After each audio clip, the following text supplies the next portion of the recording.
call the Budget and Public Employees Committee hearing to order. Madam Clerk, would you please call the roll? Vice Chair Boyd. Alderman Oldenburg. We had a traffic enforcement meeting, and it was because of, Alderman Boyd, could you mute? Alderwoman Velazquez. Alderwoman Sunier. Alderman Aldridge. Present. Chair Spencer. Present. Vice Chair Boyd.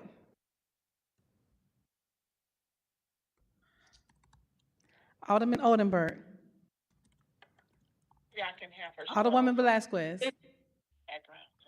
I'm sorry, I'm present. I believe that's Alderwoman Boyd. We have 3 present. Thank you, Madam Clerk. We have 3 present. We almost have quorum, and therefore we're going to proceed.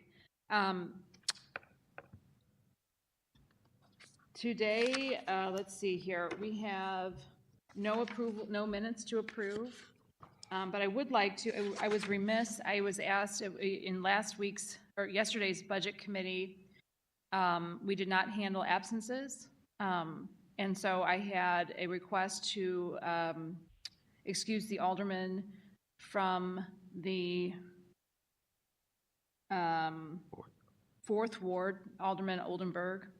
And today we have 2 excused absences from Oldenburg and Velazquez. So I wanted to make note of that. Today we're handling just Board Bill number 1, the budget. Today we will be hearing from both our street department and our emergency services. Given that we have the street department here, the entirety of it, I'd like to get started right away. And with that, I'd like to invite our street commissioner, director, Bethany Williams.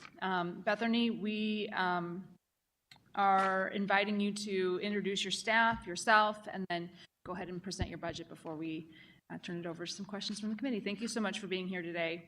Thank you for bringing your staff with you, and thank you for being so accommodating as we get started just a little bit late here this morning.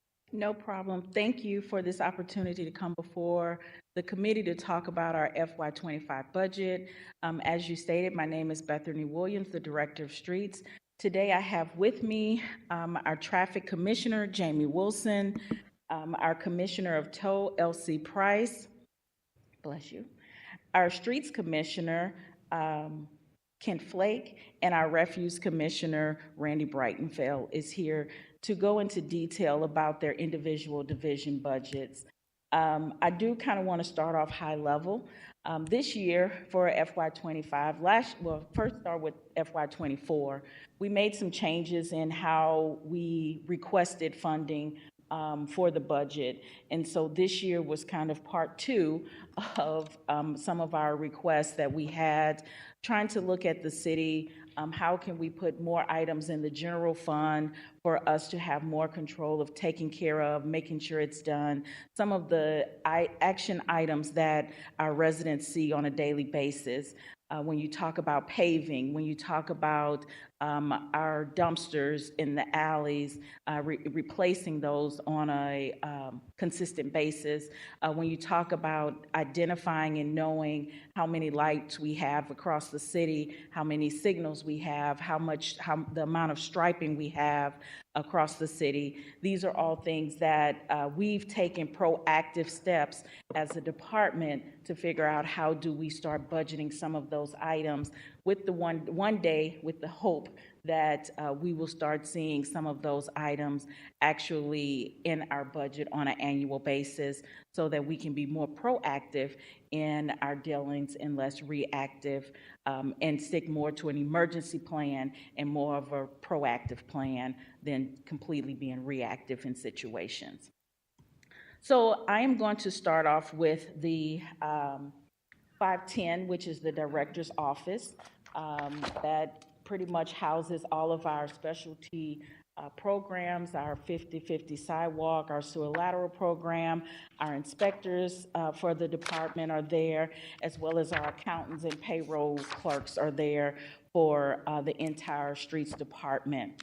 And so I noticed on your spreadsheet that you had your PowerPoint, you had a couple areas that you, I guess, wanted to point out or talk about, made adjustments to from the budget from last year. Let's see the page. Oh, I just saw her looking. I don't know if she's looking for something. So I wanted to talk through some of the positions that have been added to the 510 budget, as well as it kind of explained where they've moved from and how they got to 510. We added a second traffic engineer to look at our traffic calming measures, look at our bike pedestrian plan, things of that nature, more of our cyclists, all of those types of things. So those are the things that we're looking for. That second traffic engineer in 510 will cover those plans, as well as our study that the city is doing currently, our mobility plan. They will cover that and make sure that it's maintained and up to date. Also, you will see that we added a secretary to the department, one standing secretary, and that is because those special projects that we have of the sewer lateral, as well as 50/50 sidewalk, someone to do more of the clerical work. Currently, we have a project manager and inspectors that are folding letters to residents and mailing letters to residents. So they could be out doing field work and less of that office work. So we added that secretary position to assist with that. The GIS specialists, they were currently housed in 516 division, but we moved it to 510 because, as I stated before, this is more of a division that takes care of the whole department. So where the GIS specialists were assisting us with routing and things of that nature in the refuse division, now they will be doing that on a more holistic approach of our snowplow routes, updating our maps, helping the traffic department with some of their mapping operations as well. So that's why it's not just for one division, it's more for the department. So that's why those positions were moved, as well as the telecommunicators. Our building, 1900 Hampton, flooded, 2 summers ago now. And so in that transition time, we learned that our telecommunicators is a 24/7 operation. And we have those people in 2 different areas, in our tow division, as well as our traffic signals and lighting division. And at times, 1 to 2 people could be in the building alone. So being that we merged those 2, and as you can see, we currently have 3 and 4 people in those positions now, because it's so hard for us to fill those positions. With all 8 of them, they can overlap. They can do the service for both divisions, the traffic division as well as the tow division, and they can sit in a safer 24/7 operation. So City Tow is open 24/7. So it's people there at all times, and that's why the telecommunicators were moved to the 510, because they service the entire department as a whole and not just one individual entity of the department or of the department.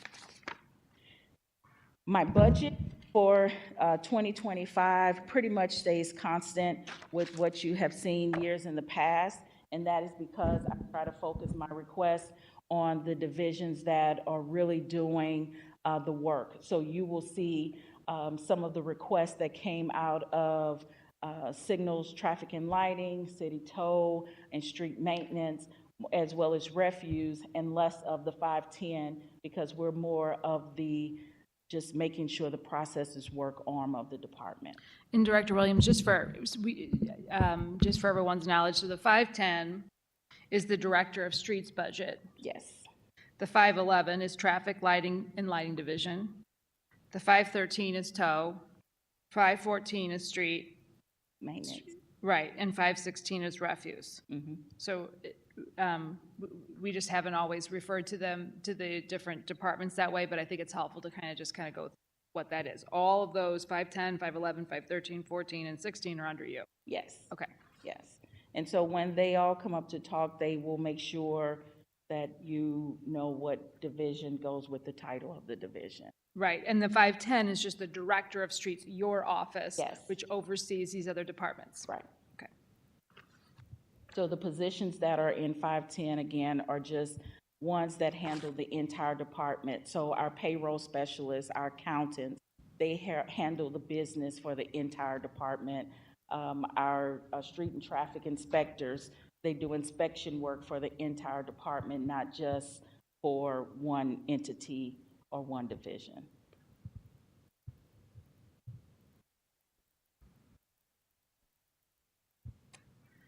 So I will yield for questions if we have any before we move to the first division.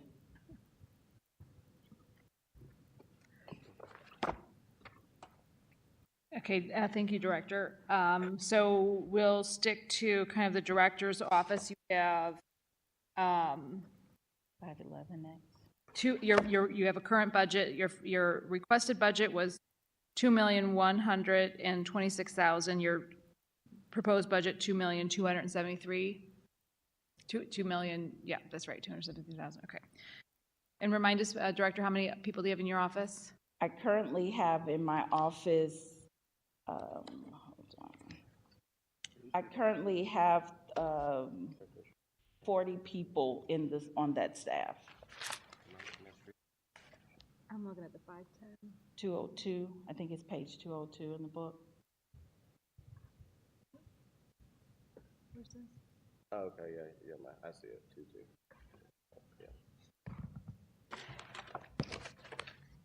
I'm sorry, Director, how many did you say? Oh, no, so we currently have budgeted for the 36 are budgeted, and we're increasing it to 40, and that's because the additional telecommunicators that we're bringing over. Bringing over from the other departments? Yes. Okay, I got you. Last year, we brought over 4 from traffic. This year, we're bringing over the 4 from city toll, because now they will do both functions, not just one. In the Director's office for those different departments? Yes. Okay. I'll turn it over to the committee for questions. Vice Chair Boyd? We're going to keep this one to the Director's office, and then we'll go through the different departments. Okay, so she said she has, how many, I'm sorry, I was trying to get my book, I was like Alderman Aldrich, trying to get my place in the book. So she has, Director Williams, thank you for coming. So you have how many staff? Currently, we have 36 staff members, and that includes our inspectors, that includes our accountants, our executive assistant, all of those positions are included. Okay, and so, and you're trying to get 40, so what would the 4 positions be that you're adding? So we're adding the 4 telecommunicators from City Tow, which is 513, just moving them over to 510 so we'll have a total of 8 telecommunicators instead of 4 in the division. So you're not actually adding, Okay. you're just moving people, correct? Yes, we're just moving people. Yes. So Okay. the request went in, probably like August to personnel and E&A, and now we're just seeing it reflected on the budget. Okay, so technically it's not an increase, it's just a move. Yes, it's a move. Okay, all right, that's what I was trying to get clarity. I'm sorry, I'm just trying to play catch up. All right, thank you. Thank you, Alderwoman Boyd. Yeah, I mean, you can see this here in the telecommunicator position here. The request was for 4, but the proposal is for 8. And so that movement came after the request was made. Right. Alderwoman Boyd, did you have any further questions? No, Madam Chair, thank you very much. Okay, Alderwoman, did Alderwoman Velasquez join us? No, I heard rumors, but Alderwoman Sonier? Thank you, Madam Chair. I feel like you said my name with a little spice.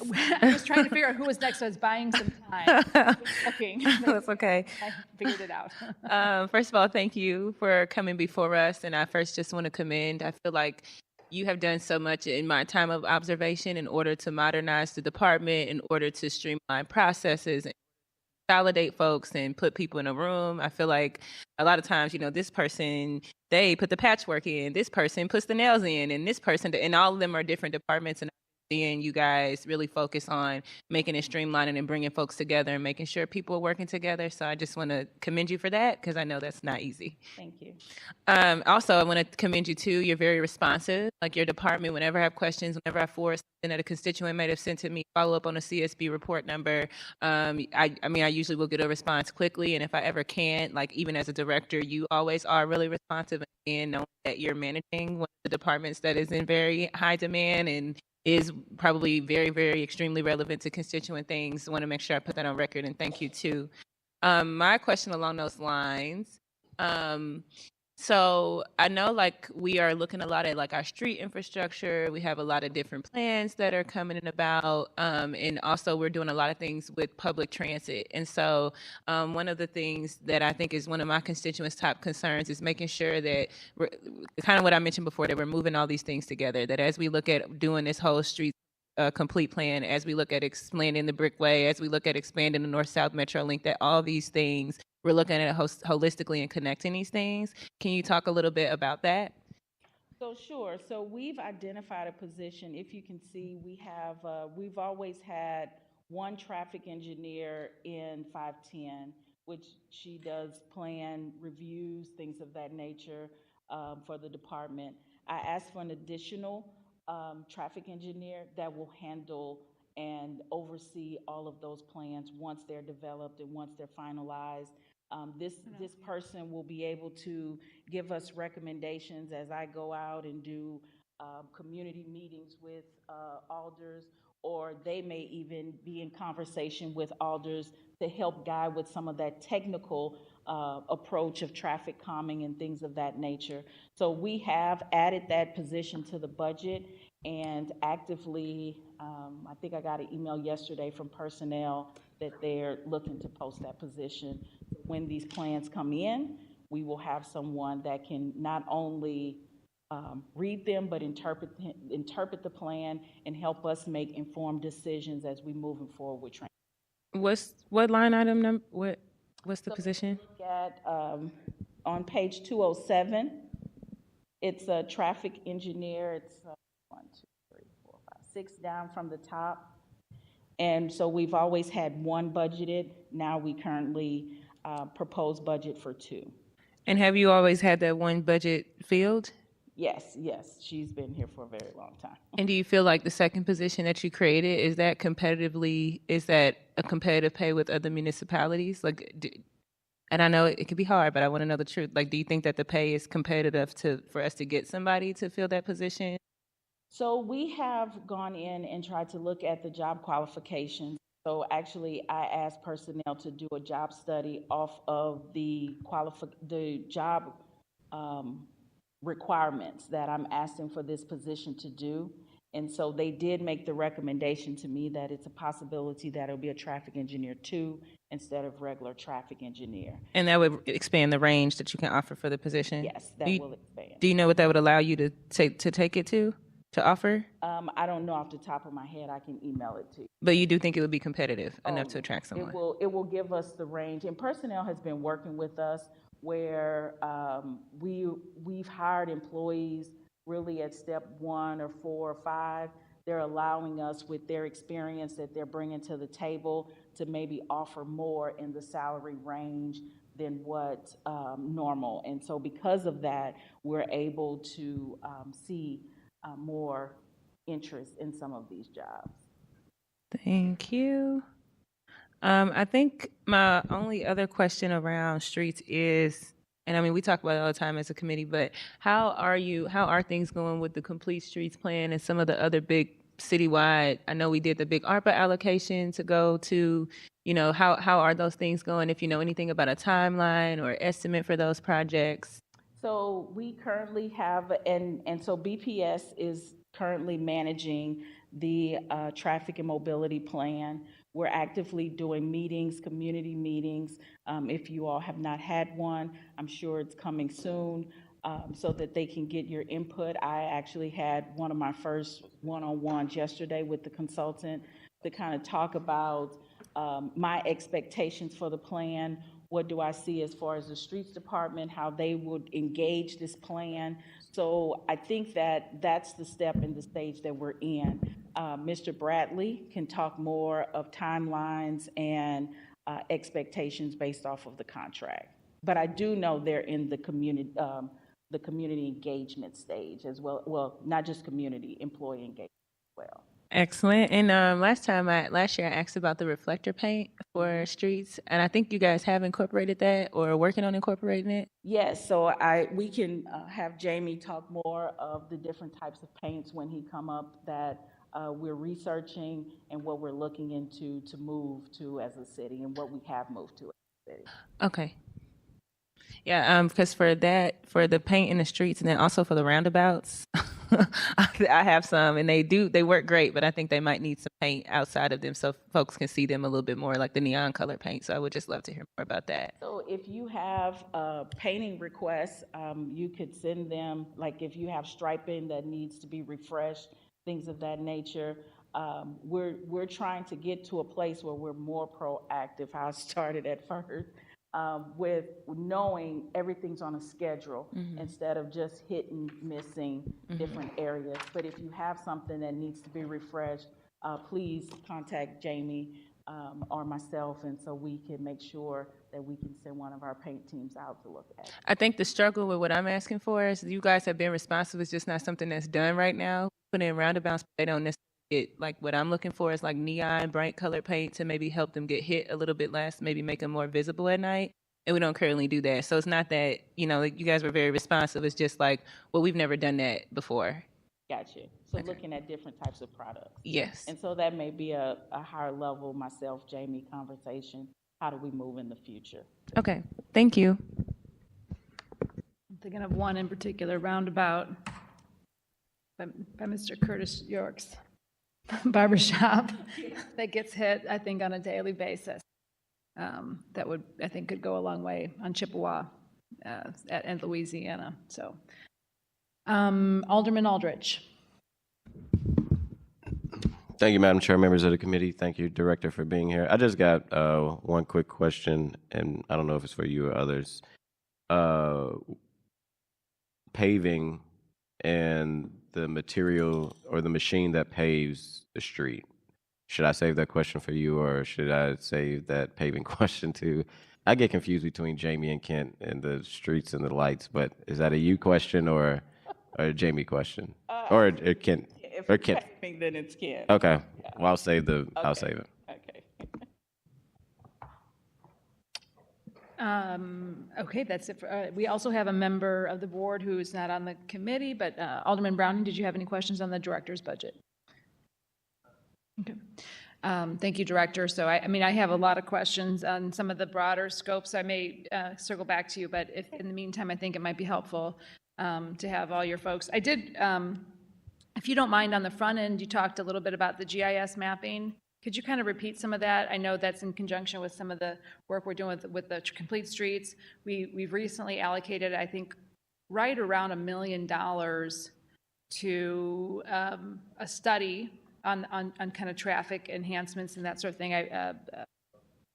Those folks have just gotten that started, but maybe could you talk a little bit more? Could you kind of repeat that Sure. part of your introduction? So we have 2 GIS specialists that they assist us with our routing and our mapping.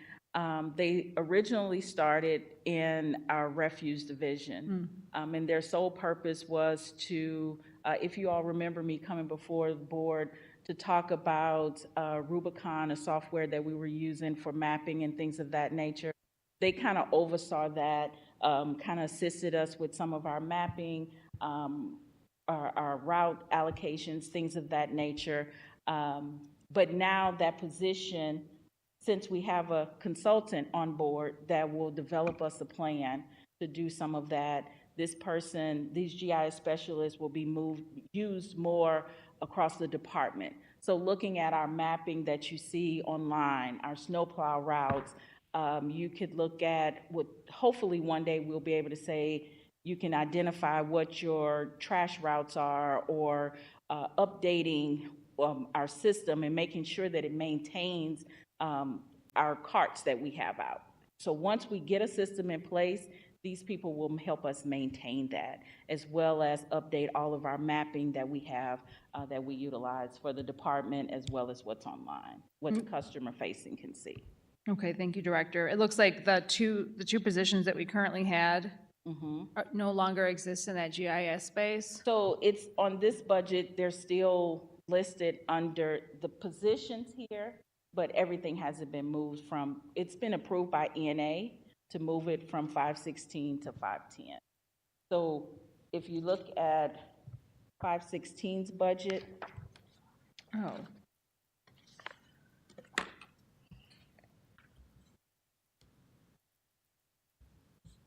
so you can see on Refuse? 56, say that again?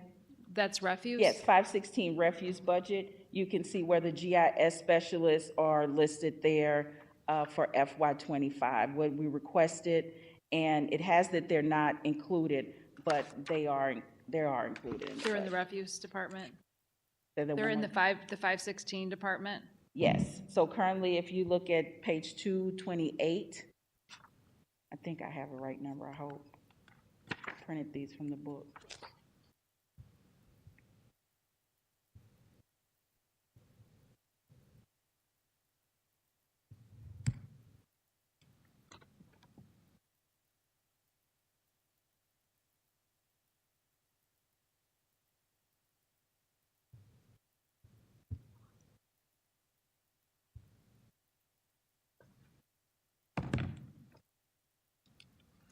Okay, thank you, Director. Oh, okay. Did you want, No, I was just showing you where they were. The salary for them were in the budget. And I've talked to Paul Payne about making sure that that's reflected on the 510. Changed all of the, like, the telecommunicators. I've communicated that with him as well to make sure that that's updated. okay, so in other words, the Board of ENA is going to approve a few movement changes within your budget, and those will come back before us, before final passage of the budget, or is that, okay? I'm assuming. Okay. I'm not saying okay to, I know the process. I'm Sure. assuming that Paul will come back with those. Okay. But he has been informed that they're not reflected on the budget. Okay, thank you. We'll have to figure that out. Director, would you like to have up So next? we can go to 511, which is Traffic Division, Okay, and that's Jamie Wilson. okay. Oh, Uh-oh. Vice Chair Boyd, did you have a question? Yeah, I do. I'm sorry. So what I'm understanding is you're moving a lot of positions to put them in other places on the, in the department. Yes. Okay, and so are these moves, how are you looking at this to be streamlining the department or making it more efficient? I mean, I'm just trying to get clarity on why we're moving all these positions. So it's one for streamlining and two to make it more efficient, so both. So we have positions that service multiple divisions. And so if you look at the job titles that are included in 510, those are the job titles that cover the entire department. And so those jobs, so for example, our telecommunicators, our GIS specialists, they will have job duties in multiple divisions within the streets department. So just like our accountants, our payroll clerks, they assist 516, all of the divisions, but they're housed under 510. So this is just streamlining the budget, and employees that service the entire department are being housed under 510, the director's office. Okay, and so, all right, so you're just moving positions. That's what I'm just trying. So in regards to departments, and I apologize if you had already answered these questions. So in regards to the departments, are you looking at compounding departments? Or are you looking at moving departments in other areas? I mean, because it seems like you're trying to rebuild the street department. But I'm just trying to see, are you looking at compounding positions or departments to make it more efficient as the holistic piece for the street department? Or, how are you looking at that? I might not be explaining it right.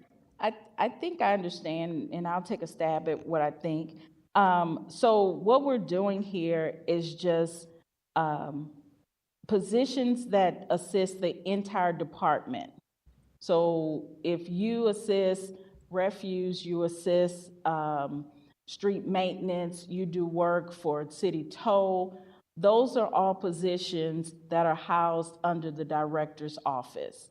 And so what we're doing is streamlining, not changing positions, we're just combining positions, well, moving them to the proper location in the budget.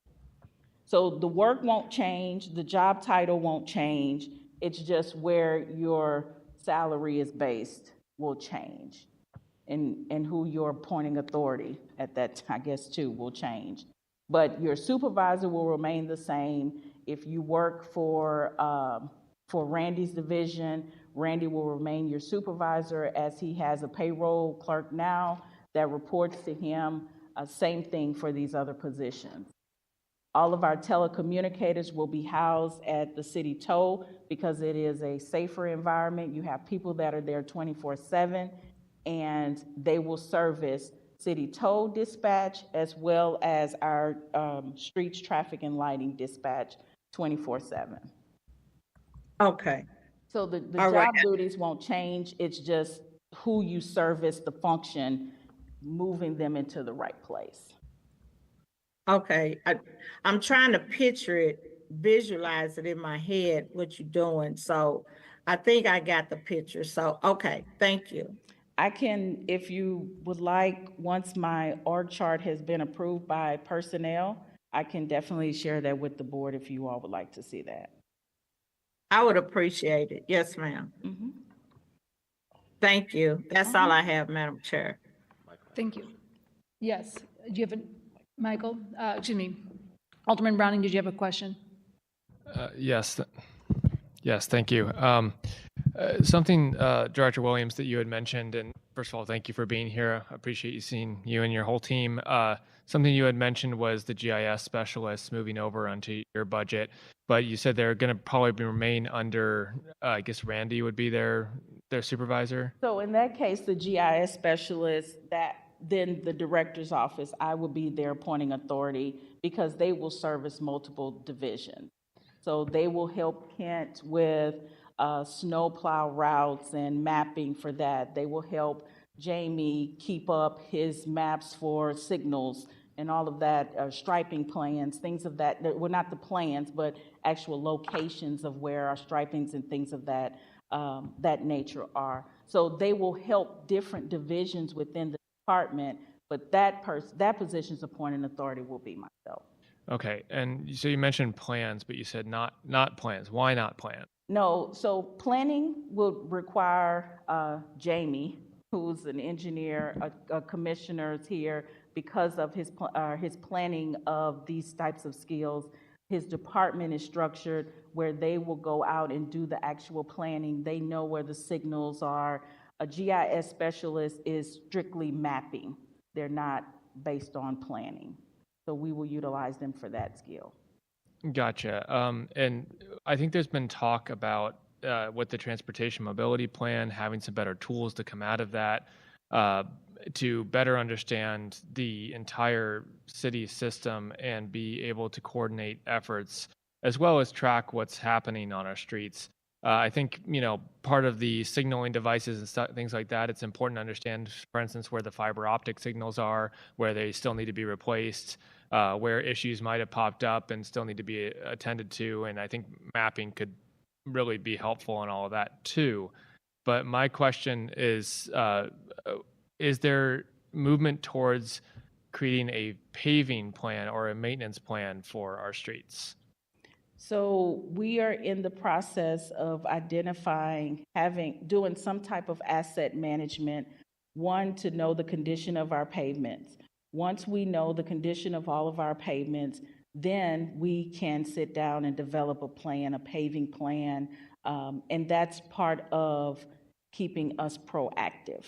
So right now, as you see, Kent will go and he can further explain how his process, we look at all of the requests that have come from alders, we look at requests that we've gotten from citizens, things of that nature, and then that's how we now determine paving or make a recommendation to you for these are the streets that we've gotten that's requesting paving. So hopefully in the future, we will be able to say, this is a paving plan, this is 5, 10, 15 years out, so that you could budget, you can identify what needs to be done. So that's in the process. Do we have that now? It's on a case-by-case basis, and I think Kent can talk more to his current structure and operations from there. Well, thank you, and I look forward to discussing that a little more, because my preference would be that we are not the one telling you what the priorities are, and that we move to a system where the streets department is really in control of our streets, and that includes not just the maintenance of them, but any traffic calming we might do, any improvements to infrastructure that we might do, and have that all be really all part of the same decision instead of in the silos that we are now. I think when we have a department that's focused on paving, that's good. And when I see our streets paved, they are paved to a quality that I appreciate. But the planning is missing right now in a way that I think weaves it into this space where if you have an alder who cares about streets, the streets get paved. If you have an alder who's more concerned about something else, they don't. And that really affects all of our citizens, because we don't travel the city by ward, right? We travel it by where we need to go. Right. So I'd love to have further discussions on that and see how we can help you and really empower the department and all of your divisions to get to that place. And I think mapping and planning is going to be a big part of that. So I'm excited to see the positions kind of move over into those directions and hope that we can continue to make progress. Thank you. Thank you, Alderman Browning. On the same line, I was just kind of going back to the GIS. I just want to make sure that you have everything you need, Director. When I look at the 516 fund, the GIS specialist there on page 228, though I see those two positions proposed, but they're not requested, but they're not in the proposed budget as we're considering it. Right, so that's why I said I've informed Paul Payne of that Okay. correction, like when they originally sent us these for us to review before we even got here today.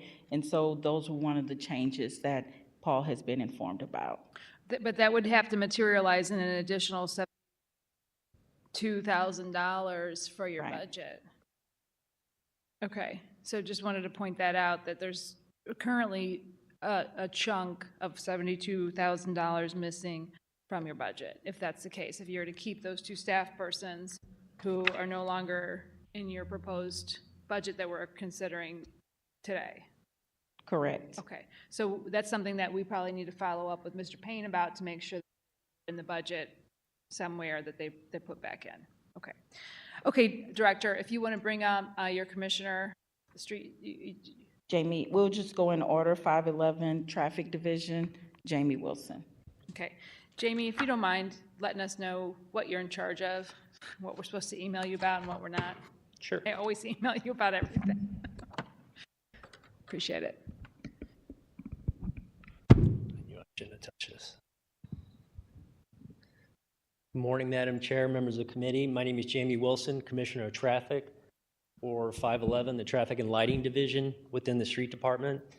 As you're aware, or some of you are aware, our charge is the maintenance of traffic signals, streetlights, signing, and striping within the city. Our budget, as compared to fiscal '24, will be considered comparable to what we had in '24. Not many notable changes. Walking through our personal services, our staffing, we have not proposed any new staff. We're currently at about 49 employees employed out of 76 on our table of organization. So we're 35% short, or a 35% vacancy rate in the traffic division. Going through our materials account is the next section here. Really not much change. We are budgeted for emergency maintenance only. This is not capital improvement type items here. This is purely emergency maintenance. We got a slight increase in our signing and striping, but I would consider 200,000 for the entire city for signing and striping to be pretty low number, but we did get a bump to try to keep up with our emergency needs for that. No real changes in any other categories. I will, following up on what Director Williams said as far as asset management, that was something that, as I just mentioned, we're budgeted for emergency maintenance. Ideally, that's effectively things that break, we fix. We do have a line item here where we proposed, and we're not budgeted for, and it falls in line with some of the GIS stuff that was just discussed. We will have someone on staff to basically be an operator for our GIS mapping, not to actually go inventory what we have. That's pretty unwieldy to start. So, for example, I want to do an inventory of all our signing and striping in the city, which is, I don't know, 50,000, 75,000 signs. We don't know. We don't have an inventory of that. So there are requirements by the feds that we keep up our retroreflectivity of our signs and have an annual maintenance replacement plan for such. It's pretty hard if you don't know where your stuff is. So that was one of the things identified as a signing and striping inventory, where you hire a consultant, they go out there with all their GIS equipment and cameras. A lot of time is what the new process is, and it's integrated into our city GIS, where all of a sudden we now have an inventory for each of those two items I mentioned. And then from there on, we can assign the quality of each of our signs, rate them that initial time, and then know what the replacement plan is for when they need to be swapped out in the future. And then once that one-time effort is gone, then it goes on to the division and ultimately the GIS operator to help us maintain what was developed that one time. So that was part of the request. It's about 2.8 million, so it was a pretty hefty ask for us to do that, but that plays in line. That was one component. The signing and striping was one component of this asset management plan they were trying to develop for the traffic division. The other aspects were, obviously, if you consider assets, our traffic signals are assets. Those effectively, MoDOT, St. Louis County, they rebuild those every 40 years. That's the lifespan of the traffic signal poles. Actually, the conduit and wiring probably go bad before that, but most of our signals are out of their service date, so it's something I don't want to wait till something's broke or it falls down to fix. I would like to do that on a planned maintenance versus emergency maintenance basis. Thankfully, we do participate in federal transportation grants, which allow us to, for 20 cents on the dollar, we get the feds to pay the 80% every year, which probably rebuilds about 8 signals a year. We should rebuild about 13, so that's a difference of 5 that we're not getting every year to keep up with that planned maintenance within the service of our signals. So part of this 2.8 million was to make up that difference, to be able to rebuild 5 signals a year before they break. And then another component, so that was signals, signing, striping. The other component for what I would consider assets within the traffic division are streetlights. And we have approximately 55,000 streetlights in the city. We've always, in past meetings, we've talked about the ones that get knocked down and fixing those. That's, again, that emergency maintenance. I'm talking about going out and planned maintenance, putting new conduit, new wire in for a particular section of the city every year. And that's the other component that consists in aggregate of that 2.8 million that it was proposed. Obviously, there wasn't enough funds for that, so we have 0 for that line item. The next notable line item in our budget this year, where we saw a reduction, is in our professional services. We had 450 last year, and this is the account where I'm able to hire on-call consultants, traffic consultants, to make up for the fact we don't have any in our staff. Besides myself and Len Eftham, it's us two plus 47 trades employees. So we have 2 senior engineer positions. Well, one now. We had to give one up a while ago. but we never have anybody apply for these jobs. So that's when we hire out consultants to help us with traffic engineering things that we just can't get to ourselves, as well as contractors. So with engineering and contractors, we use this account for to be able to augment our own staff for when you're 35% short to be able to get the things. Like last year during this discussion, you guys collectively identified that we're behind on streetlight knockdowns. So that 200,000, we hired a contractor and they're helping us keep our head above water right now with our shortages. So it was actually a learning curve issue because then we had to start getting more poles in than was traditional because now we have that additional manpower to do it. But I guess that's a good problem to have. So there was a little bit of learning curve in the beginning, but that is something that was pretty much a godsend to get that type of extra money for doing those services because we're just not getting more staff anytime soon here. So again, that was a $200,000 reduction from fiscal 24 budget. Really, that's the only notable items in the traffic division. I can open it up for questions.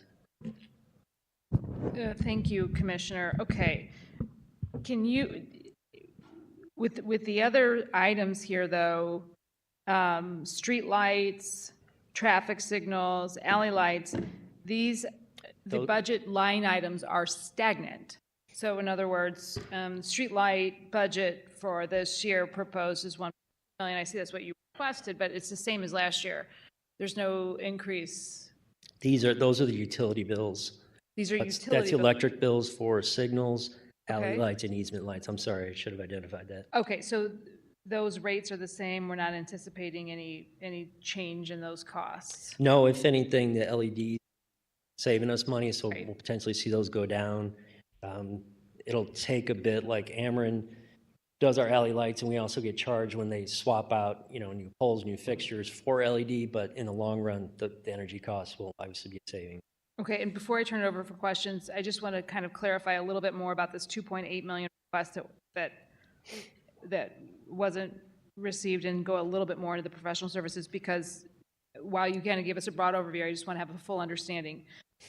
So how many signals do we have citywide?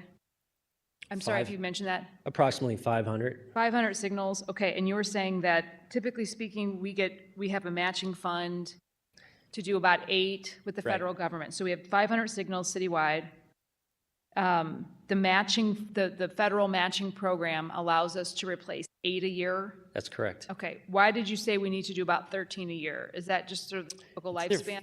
Either I did it was either 550 or 500, approximately 500, but whatever, 13 times 40 is the lifespan, so that's the number of signals we have. 40 years is the 550. lifespan? Yeah. Okay. So we need to replace, 13 a year was my estimate to keep up. okay, how many have we been replacing historically per year? Well, CMAC's been going on since the mid-'80s, so every year it's about 8. So, but I mean, have we, But I want to, before I just want to say, back when CMAQ, which is an acronym for Congestion Mitigation and Air Quality, it's a federal transportation program where you apply for funds to rebuild things like your traffic signals, and through the application process, which goes through BPS, which gets ultimately submitted to East West Gateway, it's a competitive program for the 5 counties that East West Gateway governs. Everybody competes for this project, so everybody puts in there, I want to rebuild 8 signals on a particular route. They rate each of them on the bang for the buck. Basically, are you reducing vehicle emissions by less vehicles stopping needlessly at traffic signals, idling less, less stops per corridor, and all that's associated with rebuilding a traffic signal, installing vehicle detection, so you don't just come to a signal and you're stopped for no reason, nobody's on the side street. So all those projects lead to better air quality, and they rate that and score that, and those projects are awarded that. That's where the feds, when you're awarded, they pay 80%, and the local match is 20% of total cost. So in that process, historically, we've been addressing 8 signals, but back in the day, back to my point, is back in the day, they weren't rebuilding the traffic signal poles or the underground wiring. They were saying, well, that's really expensive stuff. Let's not do that. Let's just do the traffic signal cabinet, looks like the refrigerator on the side, and it's got the traffic signal controller in it, and we'll install vehicle detection, that type of stuff, because then you could do more signals on a project if you don't rebuild the above ground infrastructure or address ADA. So 80s, 90s, early 2000s, all that kind of stuff was breezed over effectively. So we did not rebuild the traffic signal poles. We did not rebuild the conduit and wire. We did not address ADA. Now when we do that, obviously we have better standards, higher standards for that type of stuff. So that's what we are rebuilding. So while we have had CMAQ for a long, long time, it has not been rebuilding the signals they should be, how they should be in all those years. So that's only been this recent, 5 or 10 years of doing stuff like that where we've actually had a higher standard for rebuilding signals. But we're rebuilding them at a clip of 8 per year? Is that what I'm hearing? Has that been what I'm trying to Yeah, understand? that's about the The average. backlog is for, if you've pointed out this deficit of about 5 signals per year, that in order to keep up with natural signal deterioration and, infrastructure maintenance, we need to be replacing, 1 out of 40 per year, so 13 per year. If we have a deficit of 5, how long is that deficit building up? What is the backlog? For these purposes, I would assume the last 5 years we've been doing it right. So 5 times 8 is 40, and the difference from our total number of signals from that. So How bad it is. about the last 5 years, we're failing to do that sort of additional 5 to keep us up with the sort of pace of deterioration. Yeah. Okay, so is that what this 2.8 million was based on, sort of getting us caught up on that? Well, yes, that was I had about 1.4 million of that 2.8 was for rebuilding traffic signals. Okay, so That was 5 signals. when a signal fails, I think we had a fatality happen, a year and a half ago down in Ann Schweitzer's ward, where a signal failed, and is this a big safety issue, would you say, or is this a convenience issue where they're timed? What is? To answer your question, I believe it is a serious issue because most of our signals are well beyond those 40 years. The traffic signal poles, those poles are from the 70s, 60s. Those are the things that need to be replaced, and those are the things you see wobbling in the wind. Oh, God. Are getting hit. So I mean, it's something that somewhere in the history of the street department we need to actually address. Okay. Do you have an accounting of those 500 to 550 signals citywide? How many are egregiously old? I don't have not many records we have from that. In my past life as a consultant, I had a lot of knowledge of the city signals, and we don't have a GIS specialist now, but I've gotten pretty adept at GIS, so I've got a good solid GIS map for signals. Okay. And part of the features that I've programmed into it are being able to put in the data of these different components, subcomponents of the signal, whether it's signal poles, the conduit, the wire, the signal cabinet, the signal controller, that type of stuff. Obviously, the new stuff, like what's around the MLS stadium, that's the stuff I'm populating now with the new stuff. Thank God I got that stuff, putting it in there. Going back and dating some of the other stuff, I know generally when the CMAQ projects went through, but like I said, in the 80s and 90s, but again, that wasn't even rebuilding the signal poles. So a lot of this stuff, I don't really care about the date. When it's past 50 years old, it's old. It needs to be replaced regardless. I have no way of telling if it's 55 years old or 65 years old or what. So I'm sorry to keep harping on this, but this is such an important issue just to delve into it a little deeper. This 2.8 or how much are the CMAQ grant, the 80%? We put up 20%. How much does it cost to rebuild one of these signal poles? Like, what is the total cost of this I project? would say about 300,000. Okay. Actually, if you take- and then we pay 20% typically of the cost of that, and CMAQ grant Yeah. through East West Gateway is covering 80%. So where's that match in the line item? So I'm assuming that we have a total cost of about 600,000 total for Well, that matching, for The that. the matching funds typically come from BPS, being able to find those. Okay. They are the sponsor to East West Gateway for submitting projects on behalf of the city of St. Louis. So maybe out of the capital fund or So something? John that's Kohler, not yeah, coming they out of fund this. that. So the matching funds is not from the streets. Got it. And this number, that 1.4 million, that's just purely us rebuilding our own.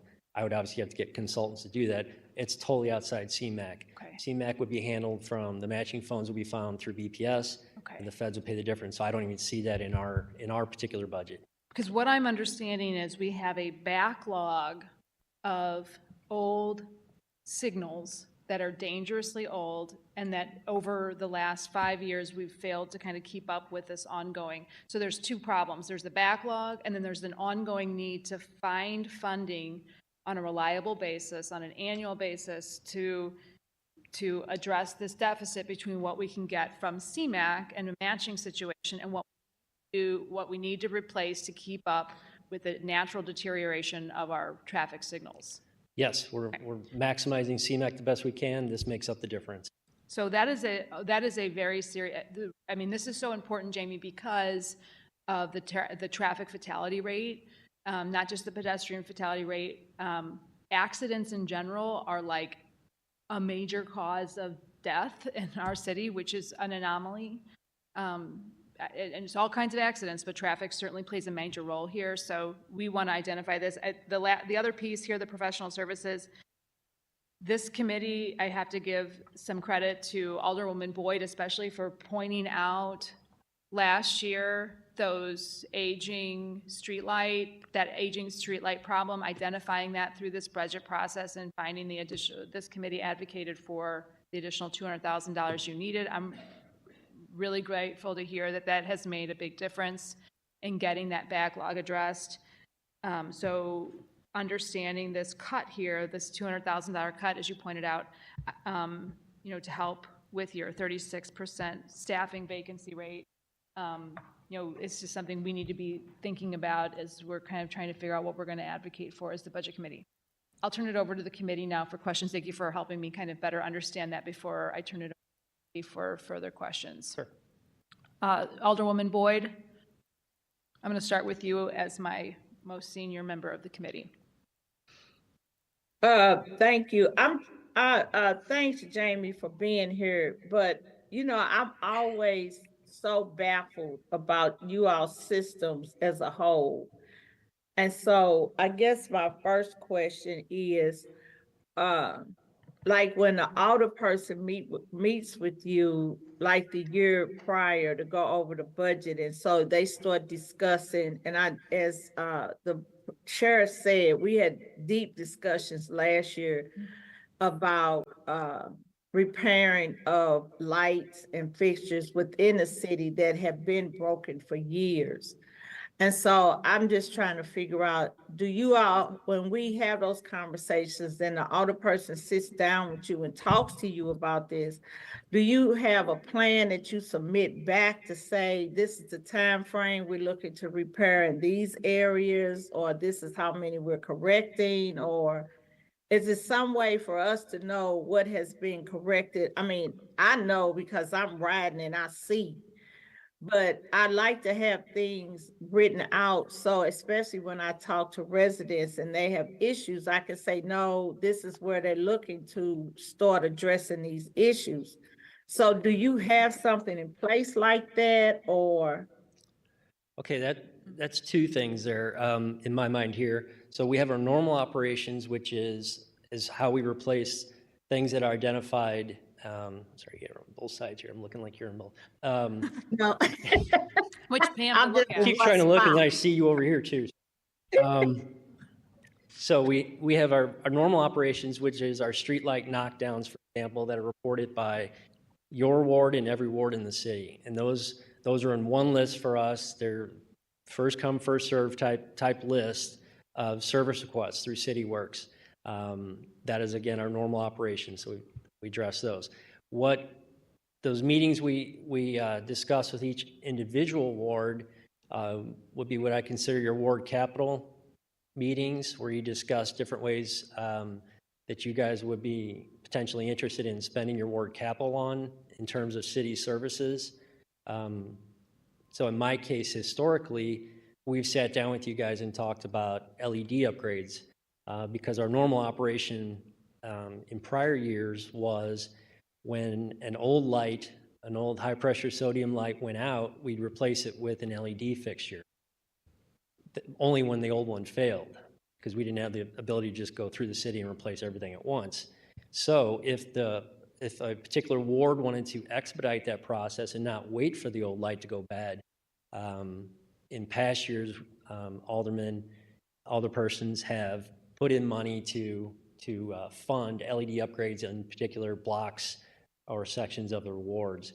Now we don't need to. We were awarded the ARPA money to finalize the LED upgrade process in the city. They should be complete by the end of this calendar year.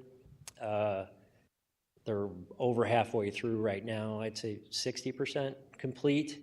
And that will clean that all up for us. We had about a third of the city to go after our own efforts over the years. The ARPA funding allowed us to finish that last third. So again, they'll be done at the end of this calendar year. So that was when we would sit down with you guys. It wasn't to sit down with you guys to discuss the individual knockdowns per se in your ward and what our plan is, but that is something myself and Larry Tyler we can cater some sort of conversation to that type of thing, whether it's our Cobra knockdowns, maybe decorative fixtures in your ward, to address things more poignantly for your ward versus the overall city. So that's something we could definitely arrange. And so you're probably like me, Jamie, you're getting older and don't remember. But we did have the conference. Yep, I know you don't. It's okay, I get it. Some people hope to get to this age. But we did have the conversation. And I think what I'm trying to get clarity on. So we did have these conversations and we did have to say, I said I wanted these replaced. We need to do A, B, and C. And that's why I'm asking. So when you have these conversations, do you send back out a roadmap to say, you know, after our conversation, I talked to my staff, we probably can replace these lights, and this is the time frame that we're looking for them to be replaced? That's the bottom line question. Because with me moving like I move, and after I meet with you, then I'm on another topic doing something else. So I'm just assuming that project is completed, you know, and I'm gonna know when it's gonna happen. Then it might happen, it'll come to my mind at 2 o'clock in the morning, then it'll hit me, okay, I don't know what's going on and I need to follow back up. So then I'll call Donald Williams to say, okay, where we at and what's going on? So that's why I'm asking.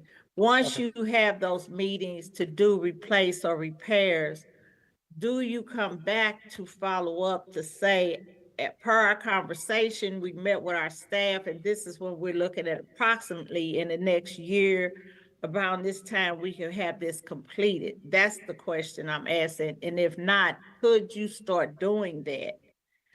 Because I think that's I'm speaking for myself. It's an aggravation for me because it does come to me at 2 or 3 o'clock in the morning, and I'll make those notes and then I'll follow up and start sending emails. So and that's why you might get an email from me saying, okay, where are we with this? Where are we with that?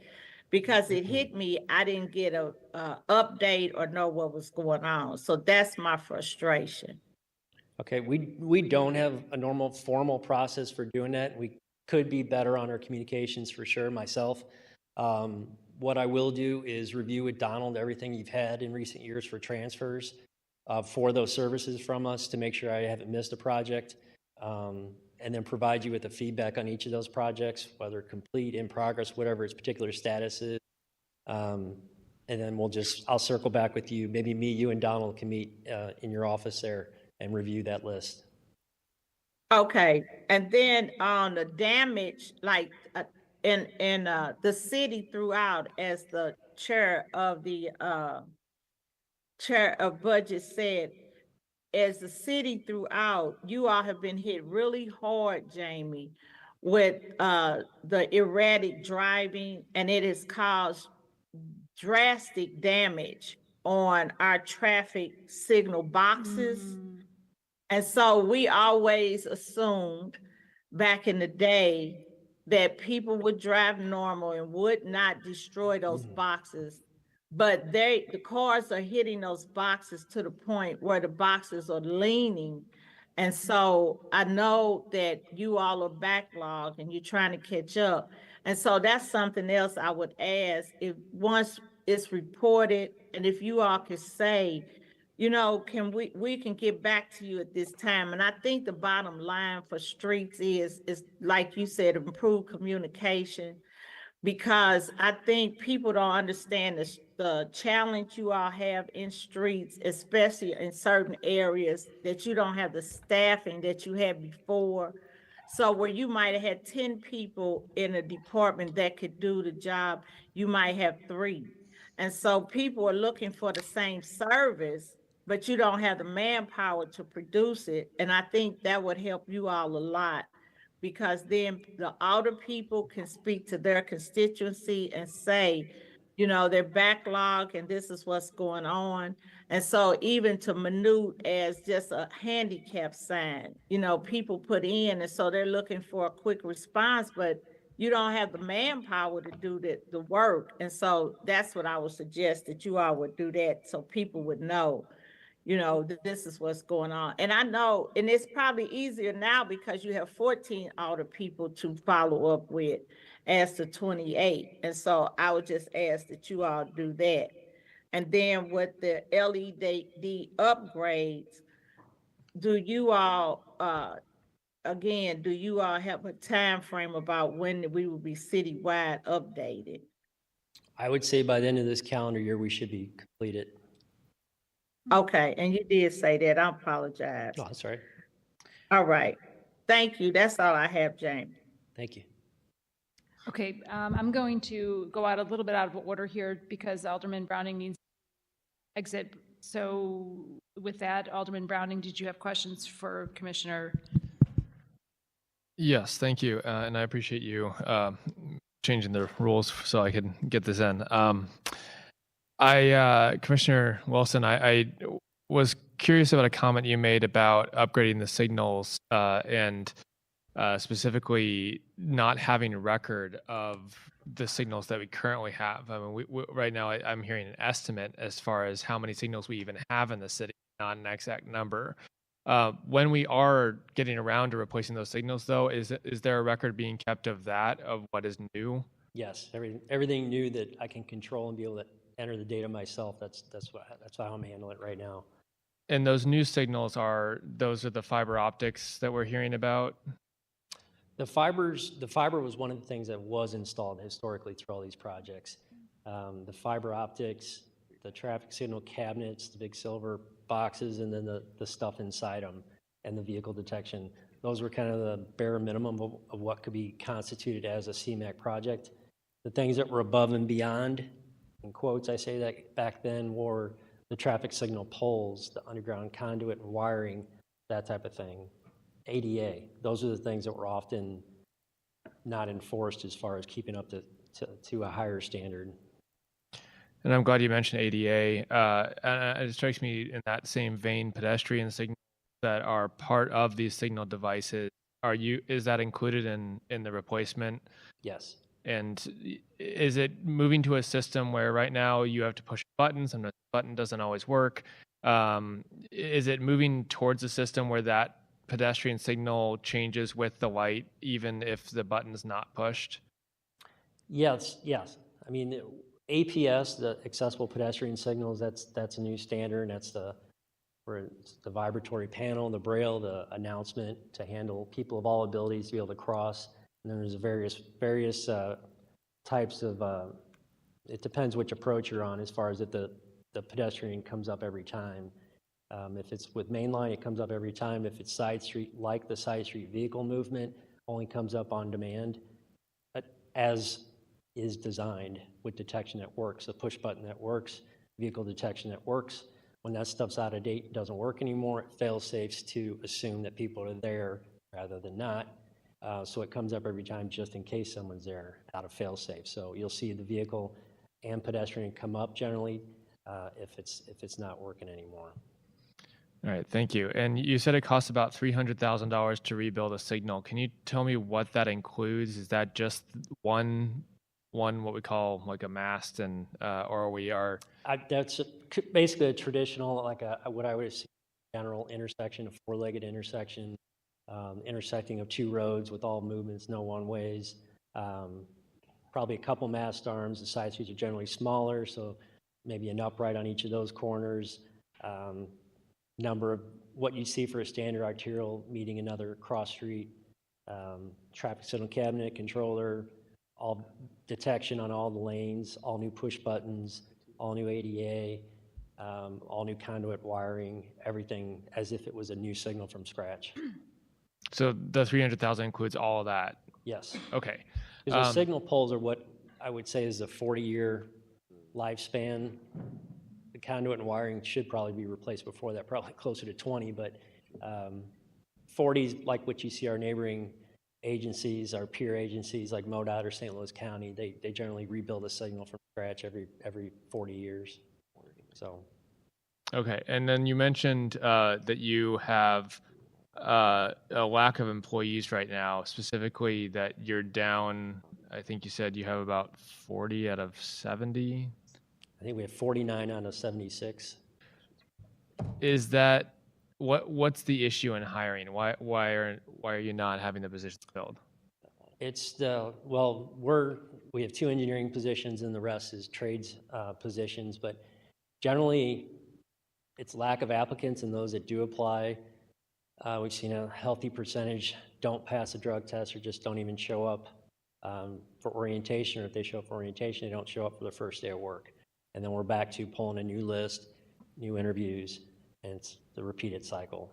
I can't say what drives that, honestly. I can just say what we see on our end as far as, I was just talking to our superintendent this morning, who said he interviewed probably 20 employees for utility worker, which is for our sign crew. We currently have 1 person that hangs signs in the city instead of 4 additional utility workers with that person. So we interviewed 20 utility workers and just had a variety of, I think he said he hired 12, and then none have actually passed a drug test or showed up for work. So it's revisiting the same and pulling a new list. And whose drug test is that? Is that required by the feds or? It's personnel's entry test for the position, passing a drug test. These will be DOT employees as well, so we have lost some employees. That's people that were applicants. We still have issues with random DOT testing for some of our employees. We've had to let some employees go that didn't pass a drug test. And is that primarily because of marijuana, or is that something else that's causing that people not to pass that test? Don't know that. I could look that up. I'm just curious because in the state we have it legalized now, and the federal government is rescheduling it, and whatever we can do to ease that burden, because we want to make sure that you're having the employees you need to get the job done. And if something that is legal in this state recreationally is holding you up from being able to hire employees, I view that as a major problem that we need to get fixed. Yeah, I think that's federal level with DOT though, as far as for commercial driver's license. So. Yeah. The commercial requirements. Okay. Yeah. I think that's worth looking into. Appreciate that. I have a couple things I'd like to follow up with you outside of this, but I won't take any more of my colleagues' time. But otherwise, just appreciate you today, and thank you for taking the time to answer our questions. Thank you. Thank you, Alderman Browning. If those follow-up questions were budget-related, please feel free to copy the committee, or at least myself, so we can continue to kind of think through these. Alderwoman Saunier, thank you for indulging the out of order. That's okay. I like when we're collaborative and dating. I think that's what we should do for each other. Thank you, Madam Chair. Also, I'm glad that you could make the hearing today. I think you all, the Public Infrastructure and Utilities Committee, obviously is very relevant. So I'm always happy when someone from there can come here. I wanted to give some clarification because I have talked to personnel a little bit about like how they're doing testing. So I think one of the pluses, even though in some ways their hands are tied for certain positions because of the type of certificate or licensing that is really regulated by federal guidelines, they still have to do testing in certain types of ways. But I did hear from personnel that a lot of the testing that they're doing, at least for marijuana and drugs, is a swab test, which is like the one that picks up the least amount. So if you're doing a swab test, you would have had to smoke marijuana within the last 72 hours in order for it to pick up, which I think, it's not the best. I still would agree with Alderman Browning that, whatever. People smoke, people drink. If you can do your job and you're not high and drunk on the job, like, hey, and honestly work for the city, you might have to do it to do when you off. I also just, your vacancies, the 49 out of 76 are also my questions. Do you think that a lot of that has to do, because you mentioned the same candidates, do you think that it has to do with, I mean, the pay not being as competitive as some of the other areas? I think that's probably your most common thread between all the departments, probably is the level of competitive pay, but that maybe has to be weighed against other agencies. It's not fair to compare them to the private world, private contractors, private engineering companies, for example. That's definitely gonna be on a different playing field, but there's definitely, I believe, room to grow. I think the administration seems to be interested in correcting that and studying that so they can hopefully correct it and then be able to get attract more applicants and maintain the applicants or the employees they do have. And during the budget process, when you guys are requesting your budget and sending things in, do you look at neighboring municipalities and what they're paying when you're looking at where you want to set your salary ranges? Or I guess, and it might be a question better for Bethany, but how are we picking our ranges and deciding what those salaries should be? We're just cogs in that wheel. So that's from the personnel side. They establish in fairness, what the scale of salary is for every employee, whether you're a utility worker that works in traffic division, a utility worker that works in street division or parks. One answer is one answer. There's obviously a scale of steps there, given your experience, and I think recently we've seen where they have accepted some employees at higher salary rates within the scale, though. So it's I think the scale itself probably is what needs to be addressed, not the actual individual steps. Are you talking about the matrix, like the matrix system that's set up by so if there's personnel? 30 steps of Yeah. different increments for 3% every time or something like that, I think maybe the overall scale, the 3%, percent to percent, I think that maybe the top and bottom are what needs to probably be looked at, and apparently is going to be looked at in salary surveys and that type of thing. But there's no opportunity right now when the budgeting process is happening. There's no opportunity for you to say, hey, I noticed that a traffic engineer in Chicago or a traffic engineer in University City or a traffic engineer in Richmond Heights, these are, their average is between 85 and 105,000. Like there's no technically right now, all of that is said by the personnel division. So you guys as a department aren't necessarily enabled to like have that conversation. Yeah, the budget process, that isn't the venue for that. Not that there isn't a venue for that. That's probably above my level for sure, where you do talk about that type of stuff, and that's just not in my authority to. I can note things that I see anecdotally about what I see other consultants in other municipalities perhaps do, but it's not something that's through the budget process that we address for new employees, or even it's not where we set the salary for our existing employees through this. That's all per the pay ordinance, and we're governed by that. Yeah. Okay. Thank you. Sure. Alderman Aldridge. Thank you. I guess one quick question. I guess during the ARPA process and hearing all this, the street lights and damages, did you guys ask any funds? I don't know if that was Paul Payne or Director Cross from ARPA to be able to address some of these misfalls with the street lights, and I see Director shaking her head. Was you guys granted those funds, or do we need to go back to the drawing board and reallocate some money for y'all? No, can you come to the mic? The only funds for ARPA dollars that were allocated to us were for the LED lights with our request that we submitted for the traffic division. So back 2003, maybe early, we asked for a list of all of our allocations or our request for ARPA dollars per division. And so the one that was given to us was to update the LED lights across the city. Got it. So those are the only funds y'all got from ARPA, is just upgrading? For traffic For division. traffic? Yes. Okay. Thank you. Yeah, thank you, Alderman Aldridge, for that. I mean, along those same lines, I mean, I am sort of horrified by this sort of backlog of traffic signals. I think I'm curious if that was discussed during the ARPA process or identified to the administration as a serious need. I mean, I know, speaking as an alderperson down here, I did not know that was a major deficit in our budget. We've always gone through our budgets here at the Board of Aldermen, but I think we are going through them with much greater detail between last year and this year than we have before. I'm grateful for the committee to spend this much time doing that and the department heads who are doing that work with us. But we were unable to advocate for that during the ARPA process without knowing that was a problem. I hate that we missed that opportunity because traffic signals and the infrastructure to make our streets safer is just incredibly important. And I know it's a priority for me to try to find that money for you, not just as a backlog, but in an ongoing manner so that our traffic signals are not posing not only the danger of not functioning, but as you pointed out, the danger of sort of falling over, being hit, et cetera. Was this identified during that process in some way that we could have addressed the ARPA allocations?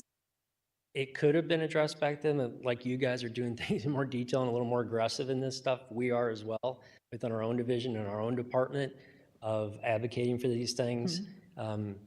It's frankly tough to be in charge of these things when you know you are the guy in charge of it, and you want to make sure that you've advocated for it. So like the signals and I forgot I was going to answer the striping question from earlier, but like you're worried about signals, I'm worried about signing and striping as well, in particular signing where I don't have an inventory of what we have in the city. So when there's things missing, I would rather know that before it's reported in CSB, but I don't have that ability now. I have one guy to hang signs. I don't have one guy to check out 55,000 signs in the city. I don't even know where they're at. Yeah. So part of that was doing a GIS inventory of that, and they would rate our signs and say, your stop sign isn't reflective anymore, need a replacement. Then I could do that before somebody complains or, God forbid, has an accident on those type of things. So that's why that was one component of managing our assets in a responsible way, a planned way versus emergency basis. Some follow-up questions with regards to the signaling. When I think it was Alderman Boyd who was asking this question initially, or pointing out, you've got a lot of people that run into the signs or they fall over. When a person is responsible for damaging or breaking a traffic signal, are we recouping the cost from the individual responsible? Are we suing? Are we filing insurance claims? And how successful are we at doing that? We do file for everything we have police reports on, and that we have the people and the insurance companies associated with them. I bet we collect on, I'd have to ask the city council and our accountant, but I'm going to guess maybe a third of those we're able to collect on for whatever reasons. But since you asked the question, I can get an updated number besides off the top of my head. So that would be enormously helpful. One of the things I'd like to make sure that we're doing, especially for intersections that have cameras that are either through the police department or through the city, and capturing the damage that is done by a citizen, when we can, to collect on the insurance or otherwise from the party responsible for doing that damage. If we could use some of those funds to fund at least the replacement of those broken lights, I think that could be really, really helpful. The city got a lot of flack last year for some of those, you mentioned stop signs, the cardboard series that went out. Do we have a plan in place, or do we have budget to ensure that we don't have any signs that aren't up to sort of? So we're replacing those as they're damaged with the aluminum ones. Do we still have cardboard signs out there? Call them cardboard. They're more of a composite, but I don't have the ability to even know where they're at, much less have the manpower to do that across the whole city with the wave of a wand, basically. So when they're damaged, like any damage, like even the aluminum ones get damaged, even the fiberglass ones got damaged, and even that composite material got damaged. So whenever anything is damaged, period, replace it with the aluminum sign. Is That's- the ability to do that reflected in this budget? Yes, the material for that is in, that's account number 521514, that $200,000. I'm not seeing that, Is- 52? It's on, yeah, I don't know what page you guys are, it's under materials and supplies. Is this in the 5, is this in your 511? Yes, oh, I'm sorry, everything I have is in 511, traffic and lighting, and it's I don't see a 52, I see a 5600, 50. earlier than that. Yeah. Oh, thank you, okay, I didn't see that, 52, So it's what was maybe it? the bottom quarter of the page, probably. 521514, traffic painting and signage. Okay, that's a $200,000 budget, and that is going to cover those stop signs and all the other things that get damaged in an Yes. adequate fashion. Okay, I just really don't want to see those Riverfront Times articles again, and I don't, seeing those signs where, we want to make sure we get you what you need. Sure. Want to make sure this 200,000 is going to help us replace what's damaged or that we know of. So that won't be like across the entire city replacing this. Okay. 'Cause But I just think being we able were to- talking about two But just different- being able to keep up with the Right, and- damaging without shortcutting or using anything other than the aluminum standard, okay. Right, if a sign is reported to us, these funds will help us replace whatever's reported to. Got it, okay. Alderwoman Boyd, did you have a follow-up question? No, I'm sorry. It got answered. Thank you. Okay. Commissioner Wilson, we really appreciate your work. I know you work with a bare bones budget. I know this board, this committee knows well that we don't sort of fund our traffic division as robustly as we could. Thank you for helping us understand that 2.8 million. It would be helpful if we did have any level of an audit of some of, a number or roundabout figure of some of the egregiously old traffic lights, so we have an idea of the sort of depth of the problem, because I'll speak for myself, that's an area I would like to advocate for. It is one of serious public well-being to make sure that our traffic signals function and that we're replacing them at a reasonable rate to expect that they continue to function in the future. Right. So with that, Director, if you want to call up your next victim. Next, we have the Towing Division 513, and that will be led by L.C. Price.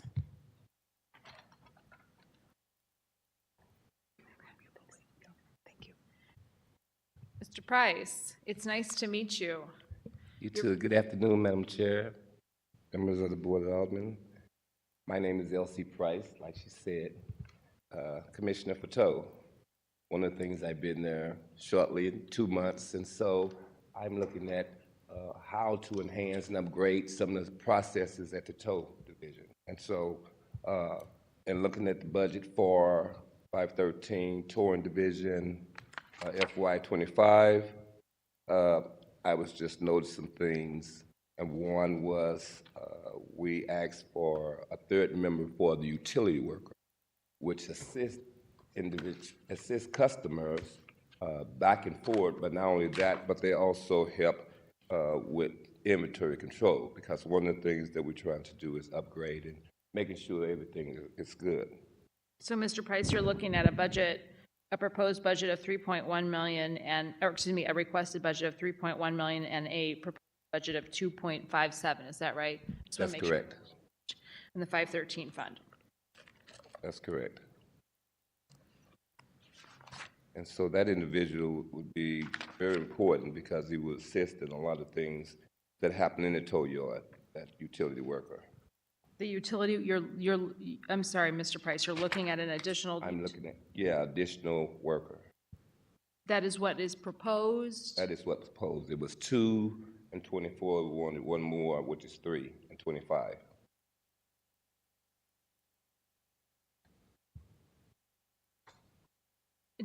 I see that in the request, Mm-hmm, but in the proposed budget, it looks like you have two. Is that correct? that's correct. So your request was not Right, proposed. it was, right. Okay. He proposed 2 and we requested 3. Proposed 3. Okay. Also, in the supply section, for office supplies, we had it at 10,000. He proposed 8, and that 10,000, we're doing a lot of upgrade from our systems to our PCs, and so I thought that was very important to really have that 10 there because of computers and the apps that goes with the computers. I see what you mean here. Okay, so this is the 520, 500. Yes, Okay. Do your employees have computers? yeah, they are very old, outdated. Okay, And that's so what I've a heard. lot of things are outdated. We try to upgrade everything so we can be efficient and effective in what we do and providing the service for the city. Okay. Mr. Price, do you have, how many employees? You have 30 or 26 in 26. this proposed budget? Okay. With the tow lot itself, can you give us a broad scope? I mean, the functions are on Hall Street for the most part, correct? Correct, Okay, and so all cars are towed to Hall Street? correct. Okay, and you are a 24-hour operation, so if there's a accident or some emergency situation where there's a vehicle in a road that is blocking the flow of traffic, you have 24-hour towing capacity, is that correct? That's correct. Okay, and then you haul the cars up to Hall Street, and then can you describe for the committee, once a car sits there for a certain amount of time and nobody claims it or that sort of thing, the tow division then has auctions and auctions the car?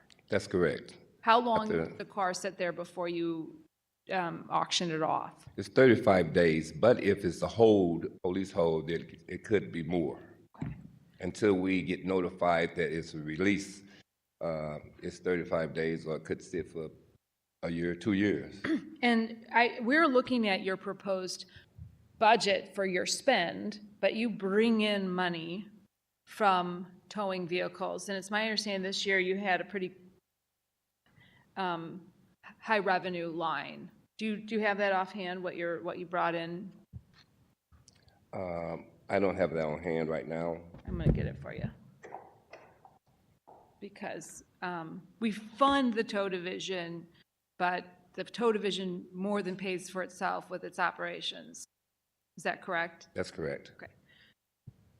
Okay. How many spaces do you have in the tow lot right now? Spaces Like for how us to, Like how many cars, what's the capacity of the tow lot as far as the cars the is concerned? capacity is about 1,100 cars. 1,100 cars. Yes. How many do you have right now? How many cars? Right now, I would say we have about 900, How often are you at about capacity? 950. Okay. How often are you at capacity?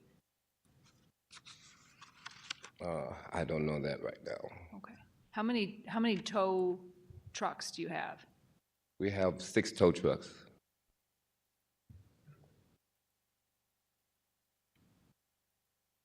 Okay. And they're all operational? Yes. I mean, I know there's usually a lag for pickup cars, a sort of high need of towing vehicles.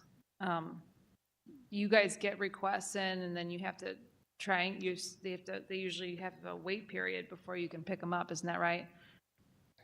Would you repeat that again? Well, I mean, it's typically speaking, when a resident requests a tow, so for example, there's an abandoned vehicle in front of their house, Okay. they'll submit it through CSB, and there's usually a wait because of capacity issues, whether or not you can send someone out there to pick it up. Yes, that goes through the street department. So once the street department gets gets it, and their inspectors then will get it. So that would go through Directors Williams' department, street department. Okay. So the budget, as we're contemplating it, would be to kind of keep the basic function the same, but I hear a lot of complaints from my residents about derelict vehicles, those complaints not being able to be addressed in what is considered a timely manner because of capacity issues, whether it's, not having the space at the tow yard or not having the drivers. You have a bare bones operation, if you will. Okay. And you're not at capacity right now with the 950 cars, so that I'm glad to hear that there's some additional space. But how many drivers do you have for these 6 tow trucks? We have 6 drivers. You have 6 at the time, drivers? yeah, but altogether it's 14. So we got 7 drivers. Right now, we're vacant 6. Vacant 6, okay. And we have increased the derelict capacity as far as out in the community. So they are doing a pretty good job at that. Doing what? Picking up the cars, the derelict cars. Okay. So if you're down 6 out of your 14, that's almost 50% vacancy in tow truck drivers. Correct. Is that right? Has that been the case for a long time? No. Okay, that's good. Are you getting applicants quickly after you submit them to our personnel director? That's correct. You are getting them quickly? In the fact, we applicants? have 2 right now that are on board that we're working with right now. That's good. 2 additional ones. Okay. Okay. I'll always take up a lot of the airtime here. My apologies. I'll turn it over to the committee for questions, starting with Chairwoman Boyd. Thank you, Madam Chair. Thank you for coming before us. It's nice to meet you. I've heard about you, but I haven't met you before. And so you say you have 6 trucks and you have enough drivers, but you're down how many drivers?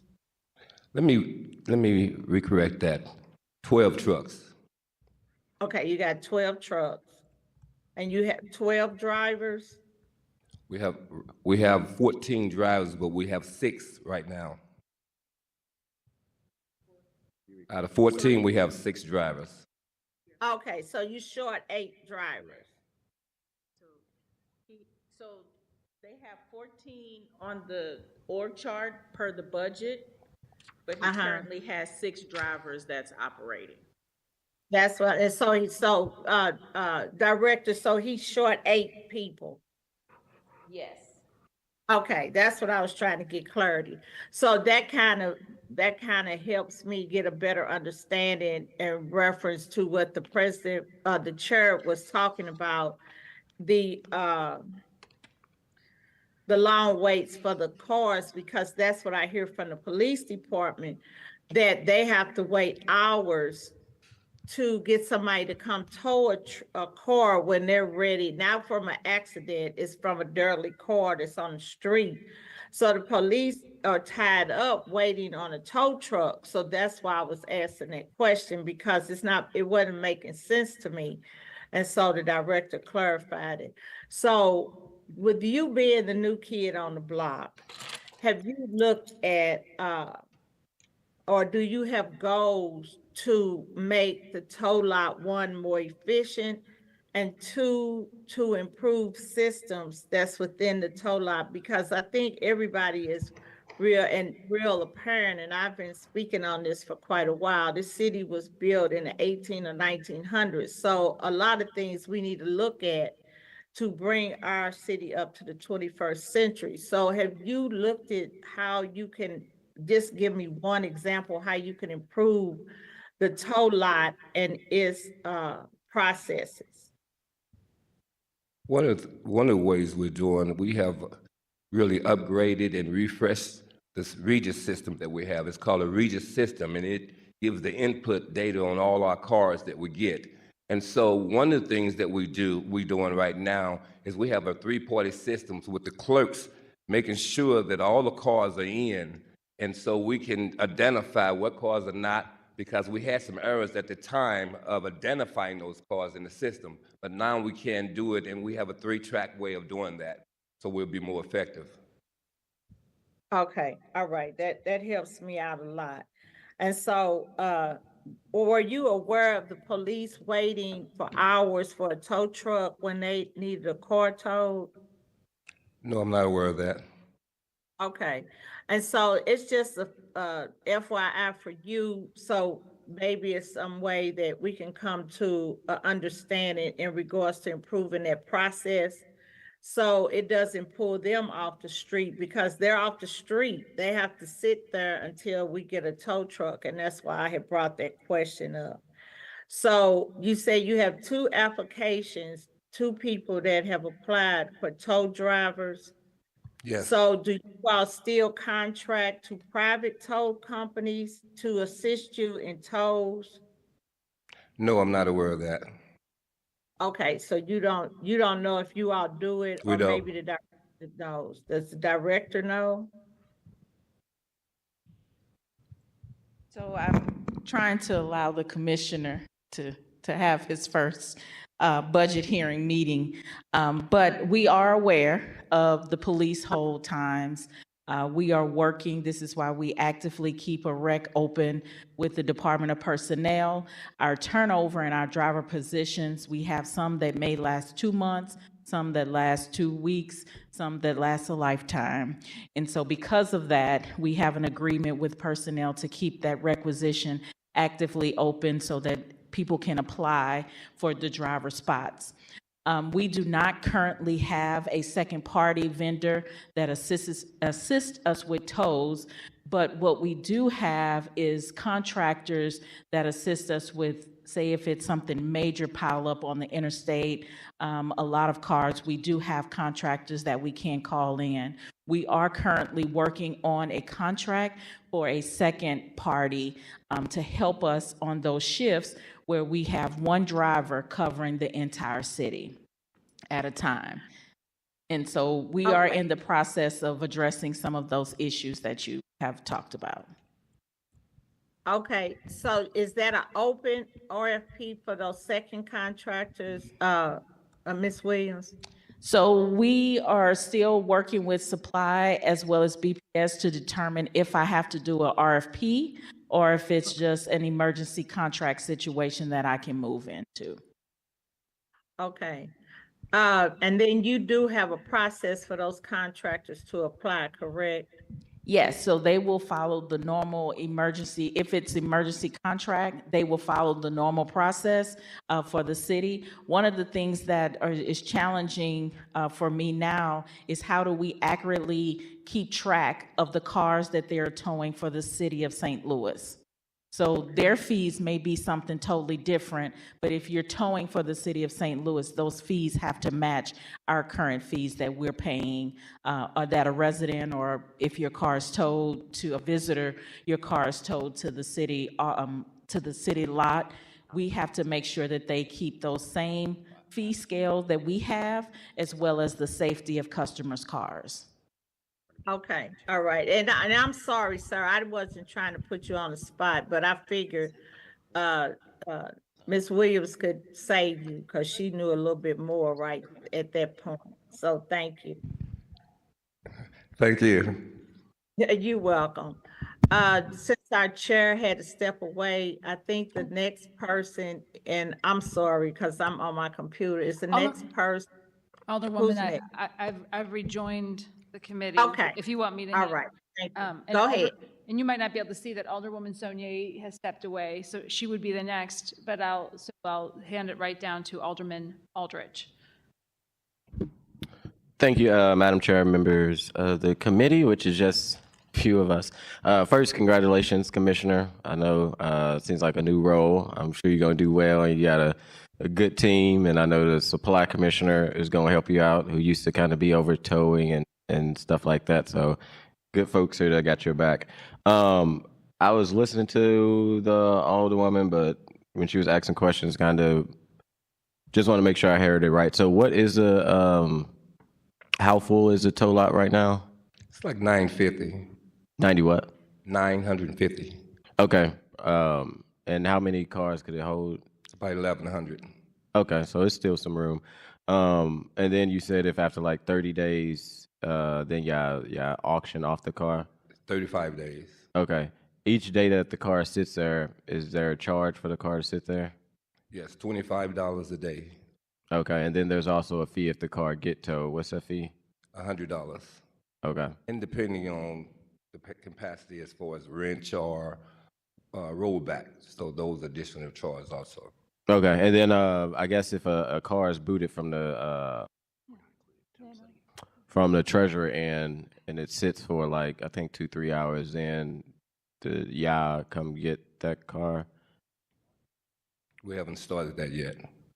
Oh, we haven't started the boot program back again. Okay, so that's a treasurer thing. But in the past, when that happened, is the tow lot or the tow division is the one who gets the car? Well, I'll probably be up to the state that when I talk to the director, because right now, because that program is not going, we haven't really talked Or about it. maybe you don't know in the past. In the past, director, it's shaking. Okay. In the past, when the cars was booted, did that have an impact on the lot being filled up quicker, I guess?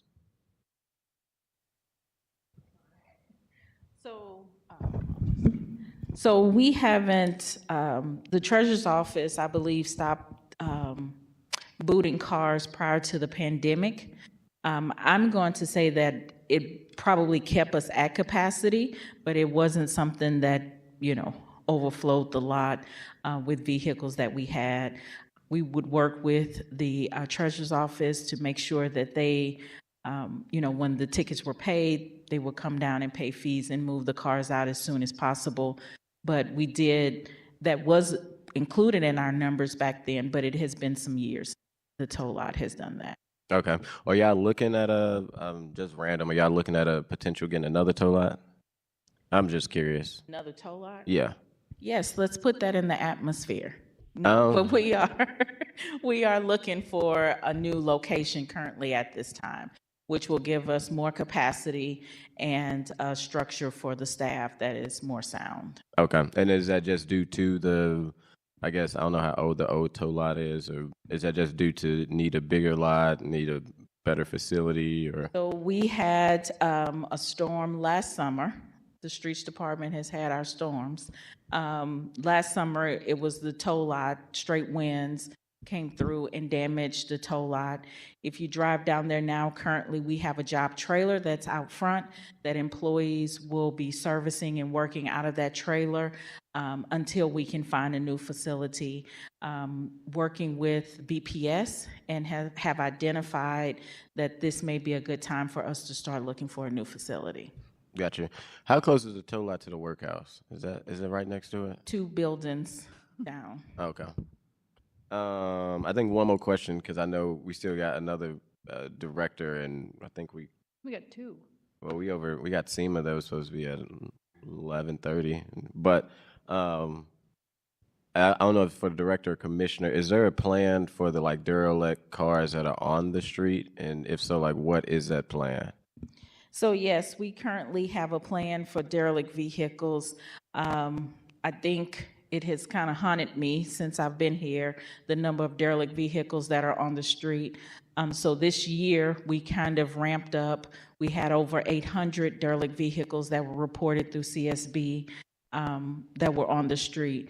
And so we developed a plan in-house how our 510 inspectors could go out and tag cars, as well as how many cars per month the tow lot could tow into the tow without it impeding, regular pickups and emergencies and things of that nature. So to my surprise, I think it's been 4 months now, and where we originally agreed to 25 cars per month, they are clearly up and over 400 that they've towed derelict vehicles within the last 4 months. So that is something that is to be applauded. As we see CSBs come in, we are getting them tagged as soon as possible. We have staff that are dedicated to making sure they go out and check the tags in 7 days, just really sticking to the process and the dates that are issued on, that come with the process, and making sure that they're towed. So that process has really moved. I think they hear it in my voice I want the derelict vehicles up, and so they're making an assertive effort to make sure that they're picked up. Gotcha. Well, kind of, I guess I'm glad to hear that y'all are getting, trying to be a little bit more speedy on that, because I know we have several derelict vehicles that have like sat, and then I know CSB, Director Cross want us to, put them all through CSB to make sure that there's a track record. But trying to make sure when it gets through CSB that it gets to you all, understanding you short staffs where the cars can be picked up. And did I hear you say that sometimes you have one staff member that is like working like tow truck? Because there's a total of 6 right now.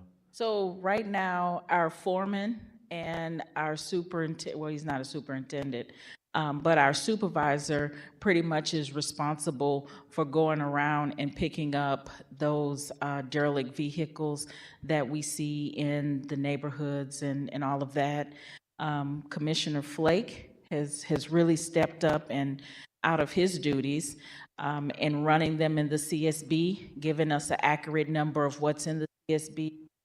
We always work from oldest to newest, so we have employees that all they do is go out and they run the stickers, make sure once they've all been stickered by our inspectors, we have an employee that will go and just ride around to see if those cars, have they been moved, have they not been moved, is the sticker up 7 days, where are we in the process? So that is really making a difference in the number of derelicts we have out. Gotcha. I think that's all my questions. Thank you, Alderman Aldridge. Commissioner, I looked up your revenue projected for this year, 3.8 million. So you're bringing in 3.8 million, and kind of we've allocated 2.5 for you. Okay. So I always I love to stick up for City Tow. Say that again. You asked for what? The revenue? The revenue is in the revenue book. It's a different book, but I can get that for you right here. The towing fees look like they're bringing in about 1.8 million sale of towed vehicles, 2 million. So that's getting you 3.8.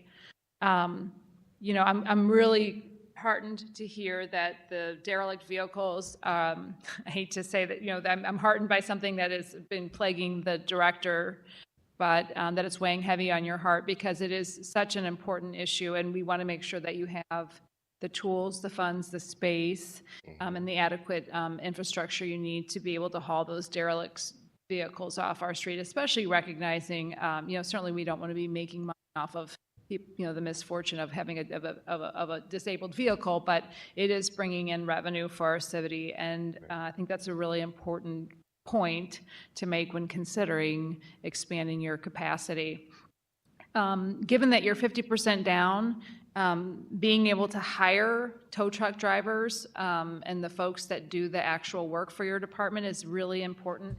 I just was looking at the city's website of job openings. I don't see the tow truck drivers listed in our city openings.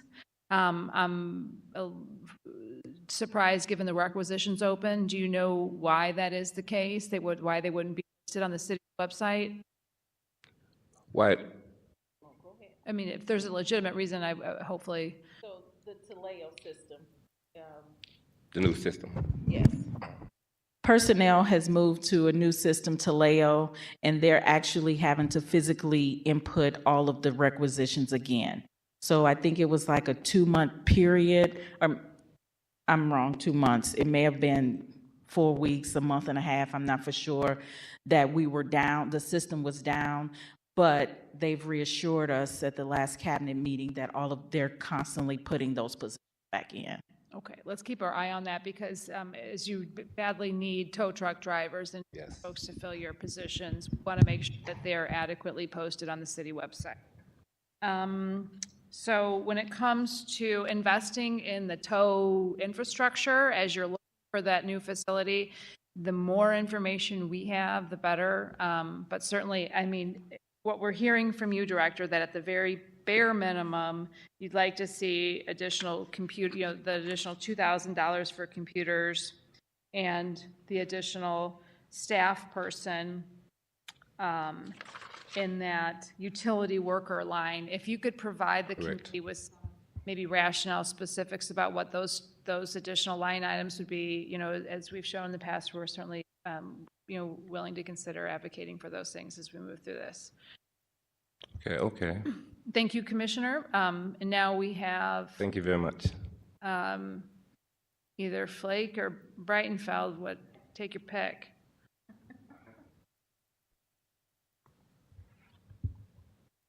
Mr. Flake.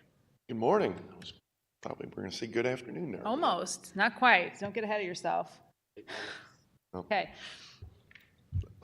Thank you for having me here today to discuss my budget. It is pretty much a very boring budget based on the differences between fiscal year '24 and what the budget division proposes for 2025. Well, it looks boring, but there's a big difference between what you asked for and what you're getting. So tell us about that, Mr. Flake. The biggest difference is, I'm not sure what page number it is for you, but it would be asphalt material and supplies. I requested about a little over $12.5 million. I've done this a few times in my career. We need to pave, long story short. So just to go back, Mr. Flake, we're looking at 514. I want to get everybody on the same page here, right? That is correct. Okay, so 514. Page 215, I was looking at the total line of requested 23.6 million, proposed 9.3. Okay, so we're at page 215. And go ahead. So you said you've done this a few times in your career, which is what you've applied for, or you've requested 12.6 million in the asphalt materials and supplies line item and received or proposed at 0. That is correct. So what this number symbolizes is what it would take for the city to pave all the streets in their actual useful life cycle. We know an arterial street like Kings Highway or Grand should only last about 8 years. 8 years? 8 years. Okay. We know a street like Compton or St. Louis Avenue should last about 12 years. We know that a residential street that doesn't get much traffic should last about 16. So we can factor all that in. We know the lengths, we know the widths, we know their useful lifespans. And if we pave, or if we had $12.5 million every year for the next forever, we would actually have everything paved during its useful lifespan. So in other words, you're saying that in order to keep up with basic street paving maintenance, the city would need to allocate $12 million a year to the street department for basic paving maintenance. And that would not get us paving all of our streets at once. It would get them paved at their natural life cycle based on traffic counts, the number of cars that drive on them, et cetera. That is correct. Okay. I did not appreciate that this number existed, that we had calculated it, and I think it's very helpful. Thank you. Thank you. Yeah, we've had it for several years because one of the first jobs I had when I was hired on with the city was to rate all the streets in the city, because at that time we did not know what blocks of street we had. We didn't know lengths. We didn't know widths. We didn't know where we had wheelchair ramps. That was one of the very first jobs I did whenever I was hired on. What year was that? May 2000, and I think I did that in probably May 2000. May 2000. Okay. So it took a lot of measuring, obviously, and a lot of data entry also in order to get that number. We did keep that number, and we did re-rate streets every 2 or 3 years up to about 2014.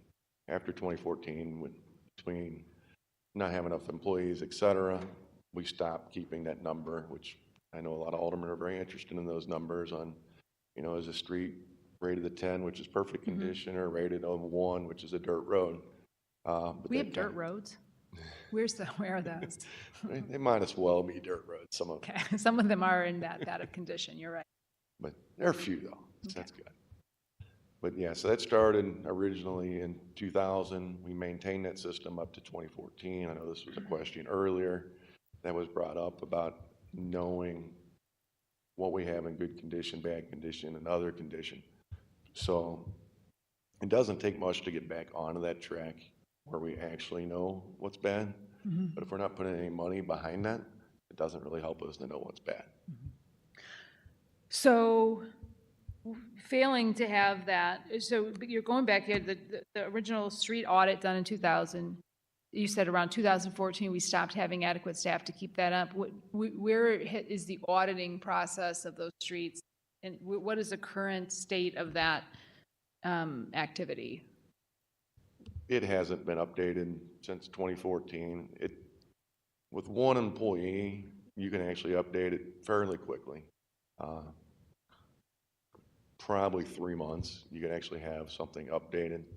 It would take a little more time because that's all in a database format. Okay. It still has 28 wards with the old 28 ward boundaries. So that would also need to be adjusted for 14 wards and what the new boundaries actually are. We haven't adjusted that at this point? We have not, since it hasn't been updated since 2014. Oh, God. Okay. Is that employee, the hypothetical one, in the proposed budget? It is not. Why not? The goal would actually be to use an inspector, a street and traffic inspector, to do that. And we are about half full on those currently. So that's the goal, is to eventually hire an inspector and put it in that role. Okay. If not, Larry, Tyler, and myself will probably just do it at some point so we can actually get good, accurate numbers. I'm looking at a street department staffing.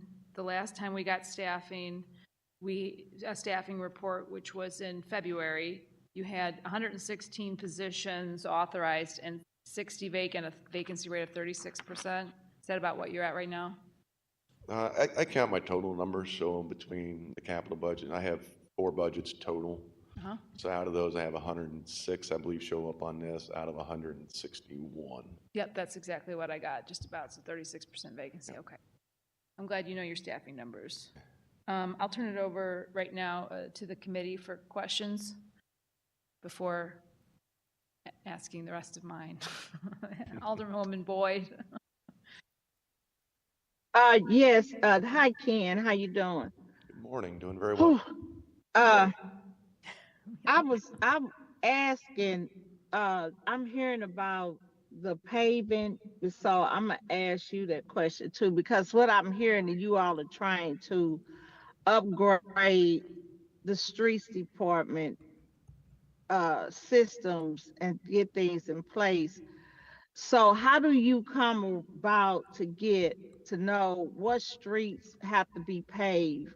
You know, I know you said somebody said earlier through CSB and through an alderperson's request.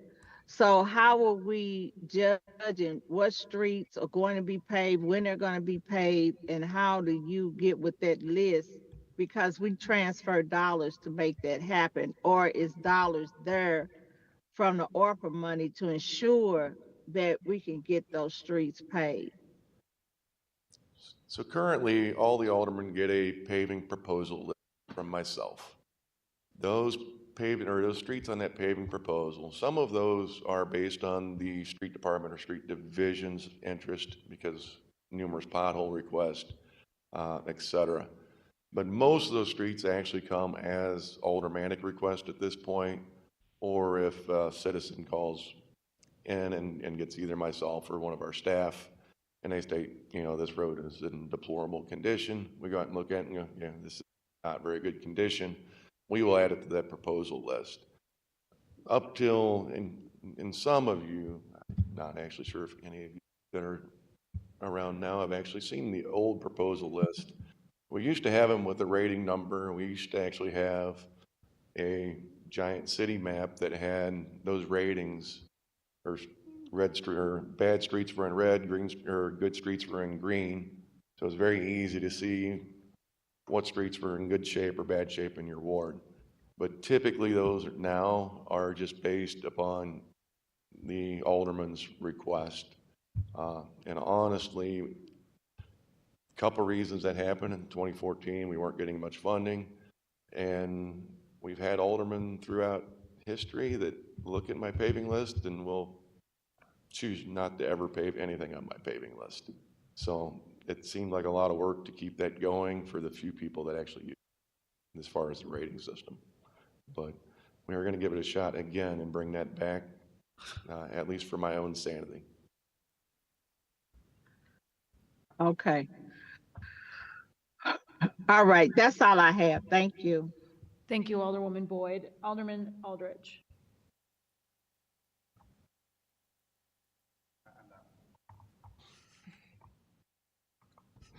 Thank you, Commissioner. I'll keep it quick. I just have one question as far as paving. The material that you guys have, or the machine that paved the street, what I heard is that there's only one. Is that true?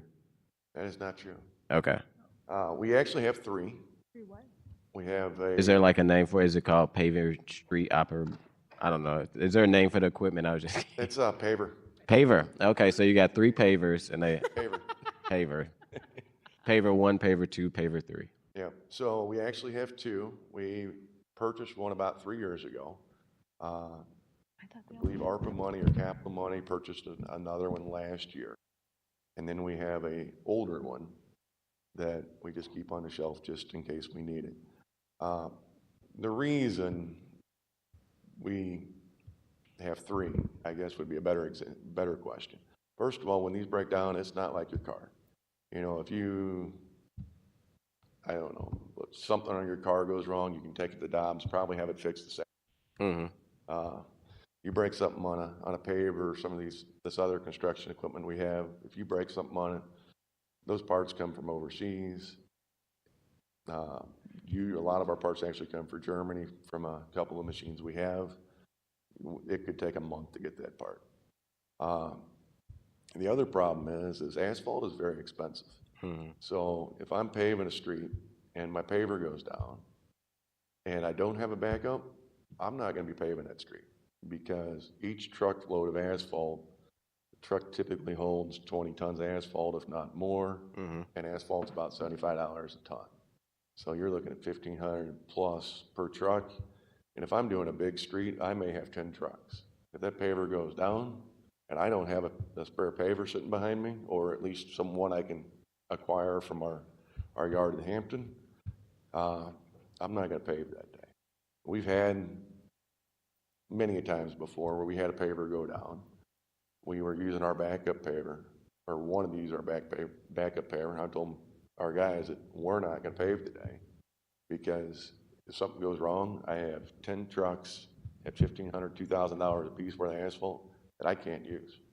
And it's not like the asphalt company is going to say, oh, we'll pay you back for your asphalt. They're not going to do that. Once it leaves their door, it's mine. Got it. So we have 3. 2 good ones, 1 questionable one. But all 3 are all the pavers are up and they're working. Yes, they are in working order, yes. Okay, and then the other question, I guess, on the asphalt, for the previous years, it has nothing, and 2 years in a budget, maybe I could be tripping. I see you asked for $12 million this year, but it don't look like you got nothing for it. All right, so this budget's weird. It is. Because we switched to Oracle, Okay. which actually has, where we can actually see the accounts. And we can actually label accounts the way they should be labeled. So historically, our patch money is in this 522000 fund, which is facility and ground supplies. Okay. So that is our patch money. And as I hope everyone here knows, is that we don't actually get paving money. You guys get paving money, other than St. Louis Works. So capital-wise, you guys get paving money, or capital money that you guys can choose to pave. So I don't actually have an asphalt paving account number. I have an asphalt patching for pothole patching, pothole maintenance account number. Gotcha. What would, I guess, cause I'm a big believer, instead of just filling the pothole, just redo the whole street. So is there like, is that not the patch, but would that be asphalt? Or I guess when you pave a street and you're not patching, where is that funds?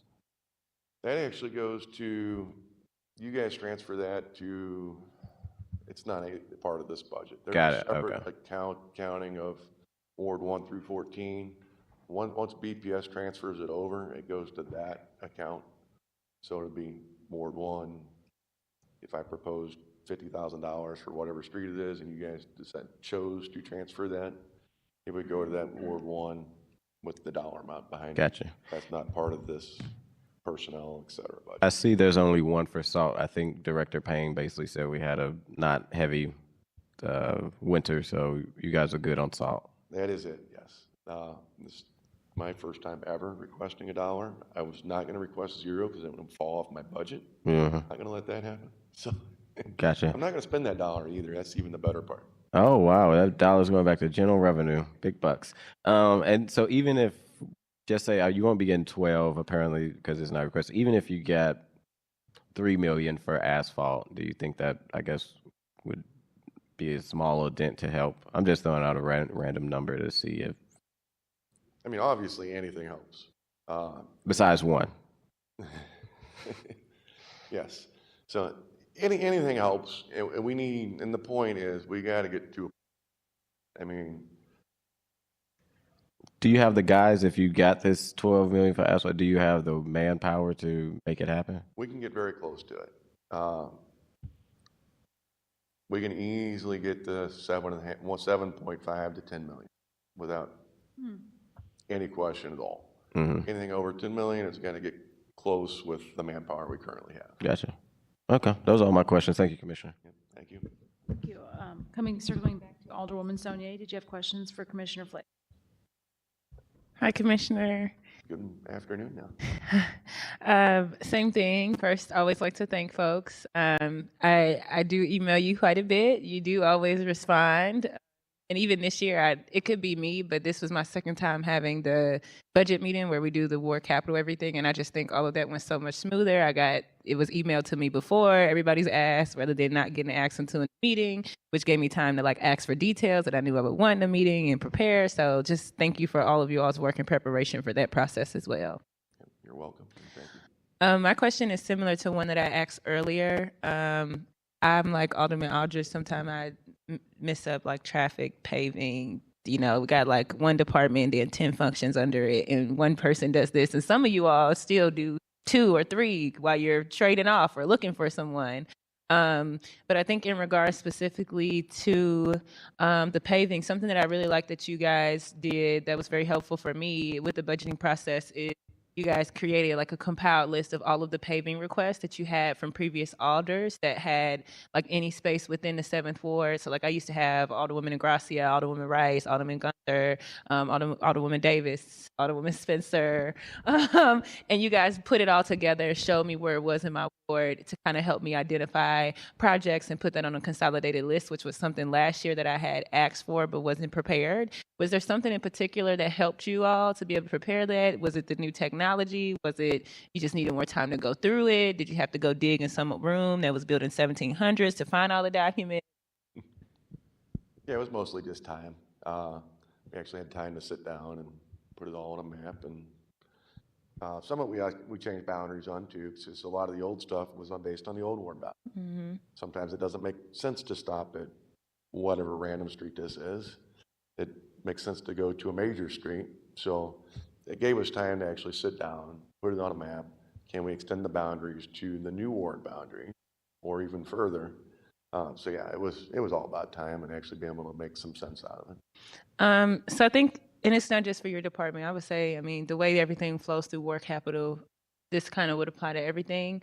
But one of the things that alarms me about our process is so much is up to the individual alder. And so you could, in essence, if I was upset with the Tower Grove East neighborhood president, I could say, well, I'm not going to do any paving over there. I'm going to go do it over here. And then in general, when the requests come, they kind of just come, here's the cost that it would be, and maybe not necessarily more information. So I guess for this process, I think similar to what Alderman Browning lifted up, I would like to see you all's department just become, I think it should work the opposite way. Right now, it like flows through us, and then we approve, and then y'all say yes. I think that it should flow through you all, and you should pick where you think priorities are to make sure that, one, I don't even think it's alders, it's just political, because I would like to think that none of us would punish people based off preferences, but for the fact that I'm not a street engineer or a traffic engineer or a street planner or urban planner, I don't have those expertise. So I'm going to make decisions based off of what I hear coming from community, but often thinking about the people who are able to uplift those voices in political spaces. They're usually the ones that have more resources. You know, it can kind of be a little inequitable. So I just hope that as a department, you guys, or maybe as a city, whatever we would need to do to put more power in the actual department's hands who have the training and the expertise, educational background, and then like maybe alders just sign off on some final plan or something like that, but not relying on us to like pick every little thing and make every little decision, and also to make sure that our city gets equitable treatment. Similar to what Alderman Brown has said, in my ward, there are things I'm going to prioritize because that's what the constituents care about, but that could be different over in the 14th ward, but yet everybody's using the same streets and live in the same community. So I just would like to see us really look at the model and the process that we do for all these sorts of things. Yeah, I couldn't agree with that more. And I believe with the ARPA paving coming up, it actually oddly gives us a little window to actually get this all figured out. Because at some point, we're going to start the ARPA paving. Once we start the ARPA paving, we're not going to stop the ARPA paving until we're done ARPA paving. But that gives us a window to actually get this old rating system brought back to life. It gets us time to get that mapped through GIS so we can all see where the good and the bad streets are. Mm-hmm. And hopefully in that time, we can figure out a way to actually get money into a paving budget instead of the hodgepodge of stuff we have currently. Mm-hmm. And know that, you know, we have X amount of dollars to spend in Ward 1, X amount of dollars to spend in Ward 5, X amount of dollars to spend wherever it is, and let's spend that where it makes sense. And let me propose, or let the computer even, not necessarily me, Mm-hmm. the computer propose what we're going to pave. And at the end of the day, there's a lot of other factors there too. It's not just whether the road's in good shape or bad shape. Is, you know, are there houses on it? Is there even a reason to have this street? Nobody's drove the street in the last 20 years. It'd be silly. Yeah, it's in horrible condition, but it'd be silly to pave it because it goes nowhere. And, you know, traffic volumes, there's been a question of, am I better off paving a road in front of that's where the whole block is already developed? Mm-hmm. Or do I pave one where there's only 3 or 4 houses on that block, hoping that someone will move there? Mm-hmm. I know my answer to that, but it is what it is. But at the end of the day, be able to propose things, and we've had some aldermen that are very, very good about this, way better than myself or even planning division, that they know what's coming to their ward. If I say I want to pave these 5 streets, and you know, oh, there's this development coming in 3 years, and there's this whatever coming in 2 years, let's not pave those because we need that construction to happen first. That's where you tell me what you can tell me, Mm-hmm. because that's where your ear is. My ear is not what's going in on this plot of land over here. I have no idea. I'm streets. I'm not planning. I'm not building. Mm-hmm. So, and then we all collaborate, and we also probably work with utilities in there because Airman or somebody else might be coming in to tear up this whole roadway. So it'd be really silly for us to go pave it this year Mm-hmm. if there's something happening there. So yes, I think we need to figure this out. I think we have this window because ARPA is going to take us 1.5 years, 2 years at least minimum to actually get the paving done. And I hope when we come out of that, we find some money and we find a plan and we put it all together. Yeah. No, thank you. I think that was helpful for me too, even just to hear more of what the considerations are. And I know something that I've done a lot is I'll reach out to you all and say, hey, I have constituents asking me for this. Before I move forward, can someone come review and meet with me and give me your professional advice on if the request is not? And I tend to really echo to a constituent what you all say. So if it's a green light, then I'll consider the other factors. But if it's a red light, I want. But I think like, whether it's interdepartmental, whether it's between you all and us, it's just like all these silos and all these different pockets. Because even for me to do some of the traffic calming, I had to wait because I didn't want to go do traffic calming and do a bump out and do a whole thing. And it was on the list to be repave, but I didn't have the repave list, and I had 4 previous alders. So I was like, well, I'm gonna have to wait. So my community's gonna have to wait. I can't make a move on certain now I can, 'cause I have the list. So this year we were able to kind of, and Mr. Williams did an excellent job at like, hey, I know you highlighted these to me. I have this for you now, but just all these different areas. My last question is kind of something that you mentioned. The top complaint that I get in streets is actually not about you all. It is about utility companies who come and process to do that work, sometimes wreak havoc and don't leave them at all in the same condition that they started. What is the communication like there? Do they give you all notification and let you know when we're doing something? Like, I'm just curious, what is that communication and process like? Is there any between a utility company and you all? So there is a ton of communications, and it goes in a multitude of different directions. First of all, almost all work we permit. So if it's, no matter what the work is, it's coming through our permit side, and we're aware of it in some way, shape, or form. The more concerning, most people aren't really too concerned that somebody's gonna go dig a hole in a block that hasn't been paved in 20 years. You know, yes, it is a concern, but it's not, and they got a permit, so, okay. The bigger concerns typically is we just pave something, and then somebody comes and tears it up next week, or even next year. That's what we need to figure out. And also, if we get to where we have this plan, where we actually know what we're paving, many cities, especially once they get this rating system done, they know what they're paving for the next 5 or 10 years, and they share that. And When they submit the permit, when they're going through the permitting process, is that asked to them? Are you going to fix whatever damage you caused to the street? Is that a part of, do they have to attest to that or agree to that anywhere when they're trying to get the permission to do it? it is for them to restore the street to the same condition, if not better, is part of the permit. And so does that mean that there is a process for like accountability when that's not done? Or is that what you're saying we need to work out what that looks like? So it's all essentially based on the inspection. So if an inspector goes out and takes a look at it after it's all completed and they don't see any issue with it, and honestly, 90% of the utility work I see, I don't have any complaints with myself. It is the South Kings Highway between Arsenal and Delore, where Spire has put in probably no less than 300 holes, and repeatedly over the last 10 years because they have a leaky main. It's Shoto Avenue, which I hear from aldermen more than anyone, because there's areas where they have 20 utility cuts in a row trying to fix a leaky main. But typically, a street that hasn't been paved in 10, 15, 20 years, where a contractor goes in, digs a hole, puts everything back, concretes at the grade, it's actually probably in better shape, at least in that very spot, than the rest of the pavement is. And that's kind of where we got to figure everything out. We have restoration guidelines. Part of those restoration guidelines we changed once COVID started, because we used to patch everything after utility company was in there. So the top 2 inches would be asphalt, and it would blend in with everything else, and it looked brand new and shiny. Since we went down to 106 employees out of 161 or 162, we don't have the people to go out and patch those anymore. So we told all the utilities to bring their cuts up to grade and concrete, which structurally I think is actually better than asphalt. Aesthetically, it's not better though. Sorry, I wanted to write down something you said. I did have one last question.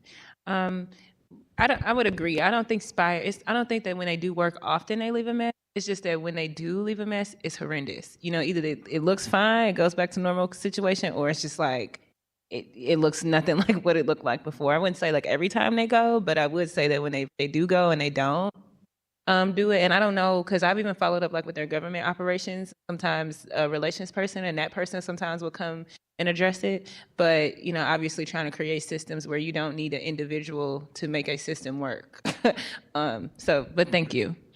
Agreed. And the other thing is there's a lot of people out there that do work without permits also.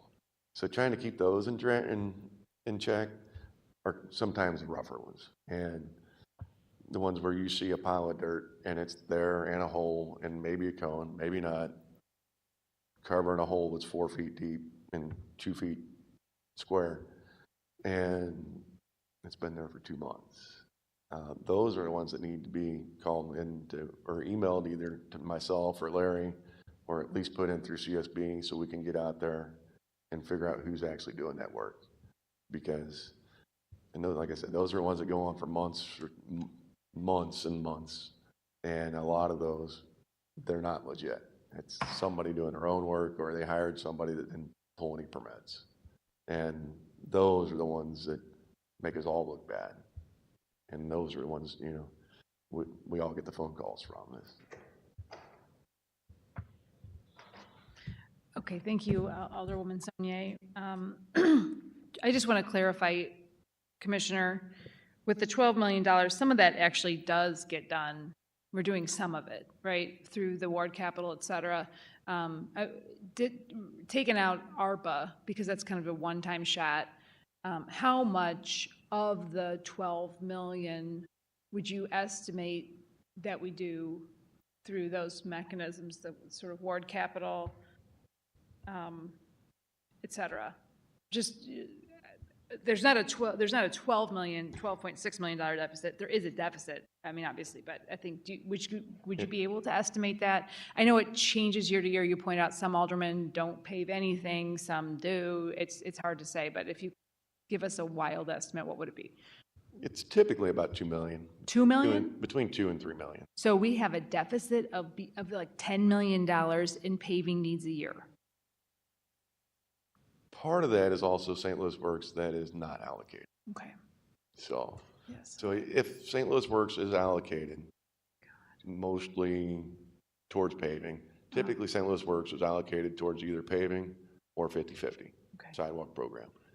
Typically, we assume 2/3 of that money goes towards paving. Yeah.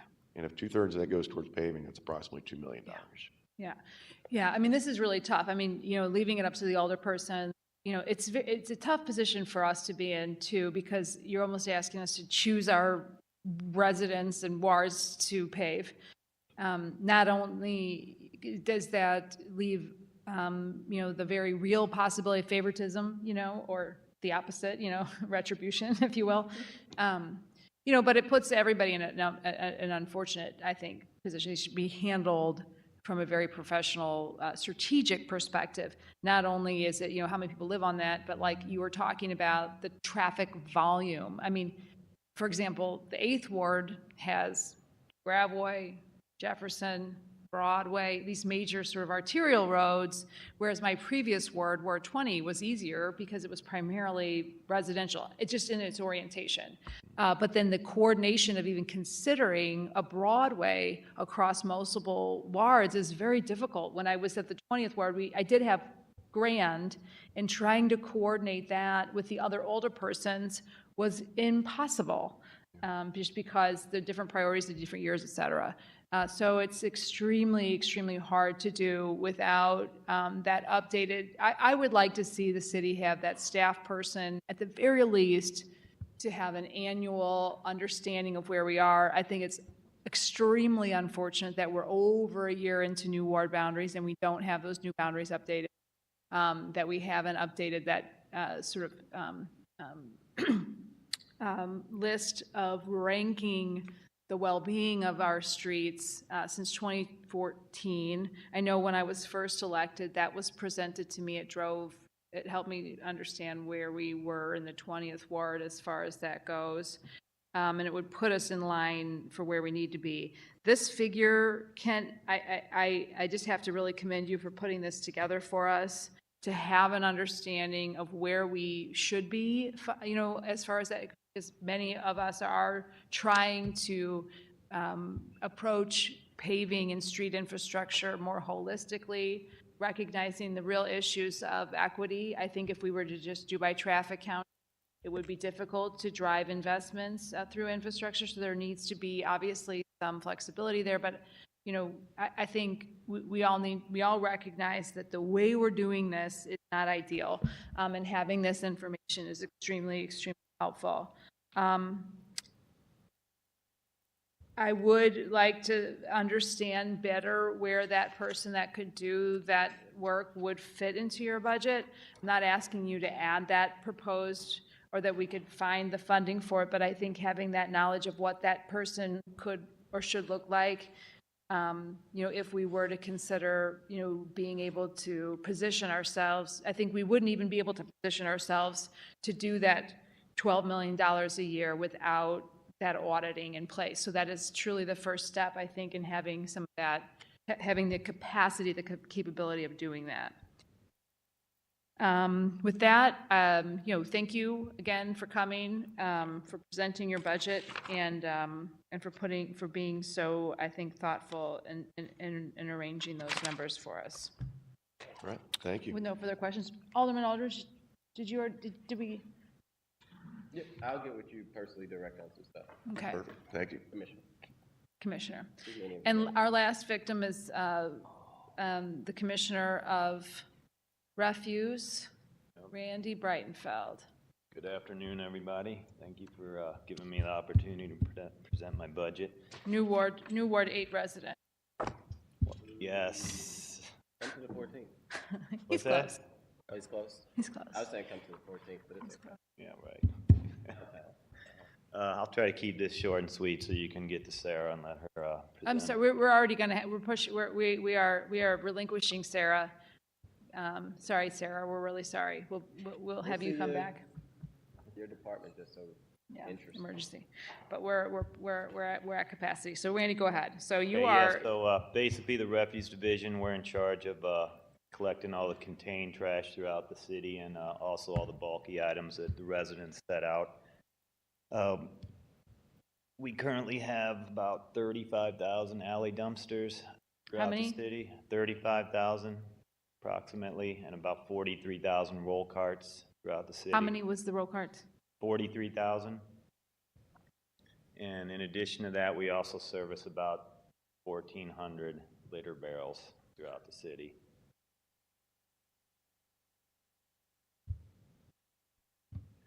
On average, this last year we did a huge push to replace a lot of dumpsters. We replaced about 3,000 dumpsters. On average, that's pretty much every year. About 10% of our dumpsters go bad. I hate to ask you guys for so much money all the time at the CAB meetings. You know, I'd like to get back to days when I'd only ask for 20, 30,000 maybe. I remember. Yeah, that's when the dumpsters were about $250. Now they're almost $1,000. So They're that's, $1,000 a dumpster. $1,000 a dumpster. Yep. So that's the reason. I get $900,000 of my budget allocated through the trash fee to go for container replacements. Like I said, on average, $3 million worth of them go bad every year. So that's why I really depend on you guys, your capital money to allocate to make up the difference. Randy, I don't mean to kind of cut you off, but I think it would be helpful, to give us the broad stroke here. You have a budget proposed of $27 million. I see that you requested roughly $33 million.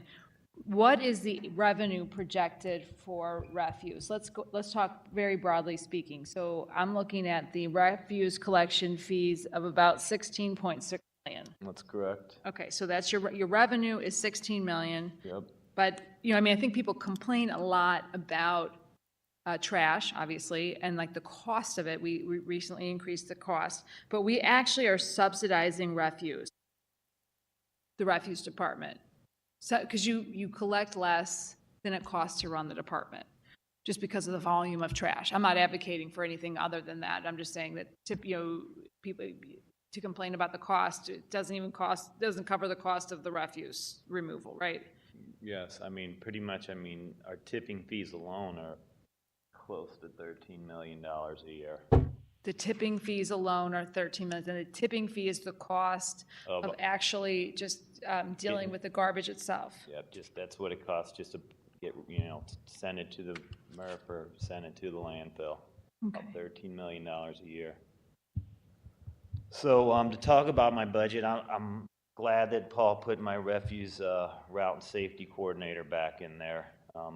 This allows us to be a little more proactive. I'd like to get back to the days. Part of his job was to go out and survey all the litter, all the alley dumpsters and all the roll carts throughout the city. That way I knew exactly where every dumpster was, every roll cart was, what shape it was.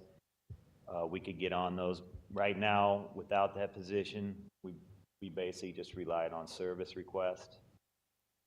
I'd like to get back to the days where I can come to my capital meetings and say, you know, Kara, this is how many bad dumpsters you have in your ward. This is what it's going to cost, you know, how many in ward, whatever.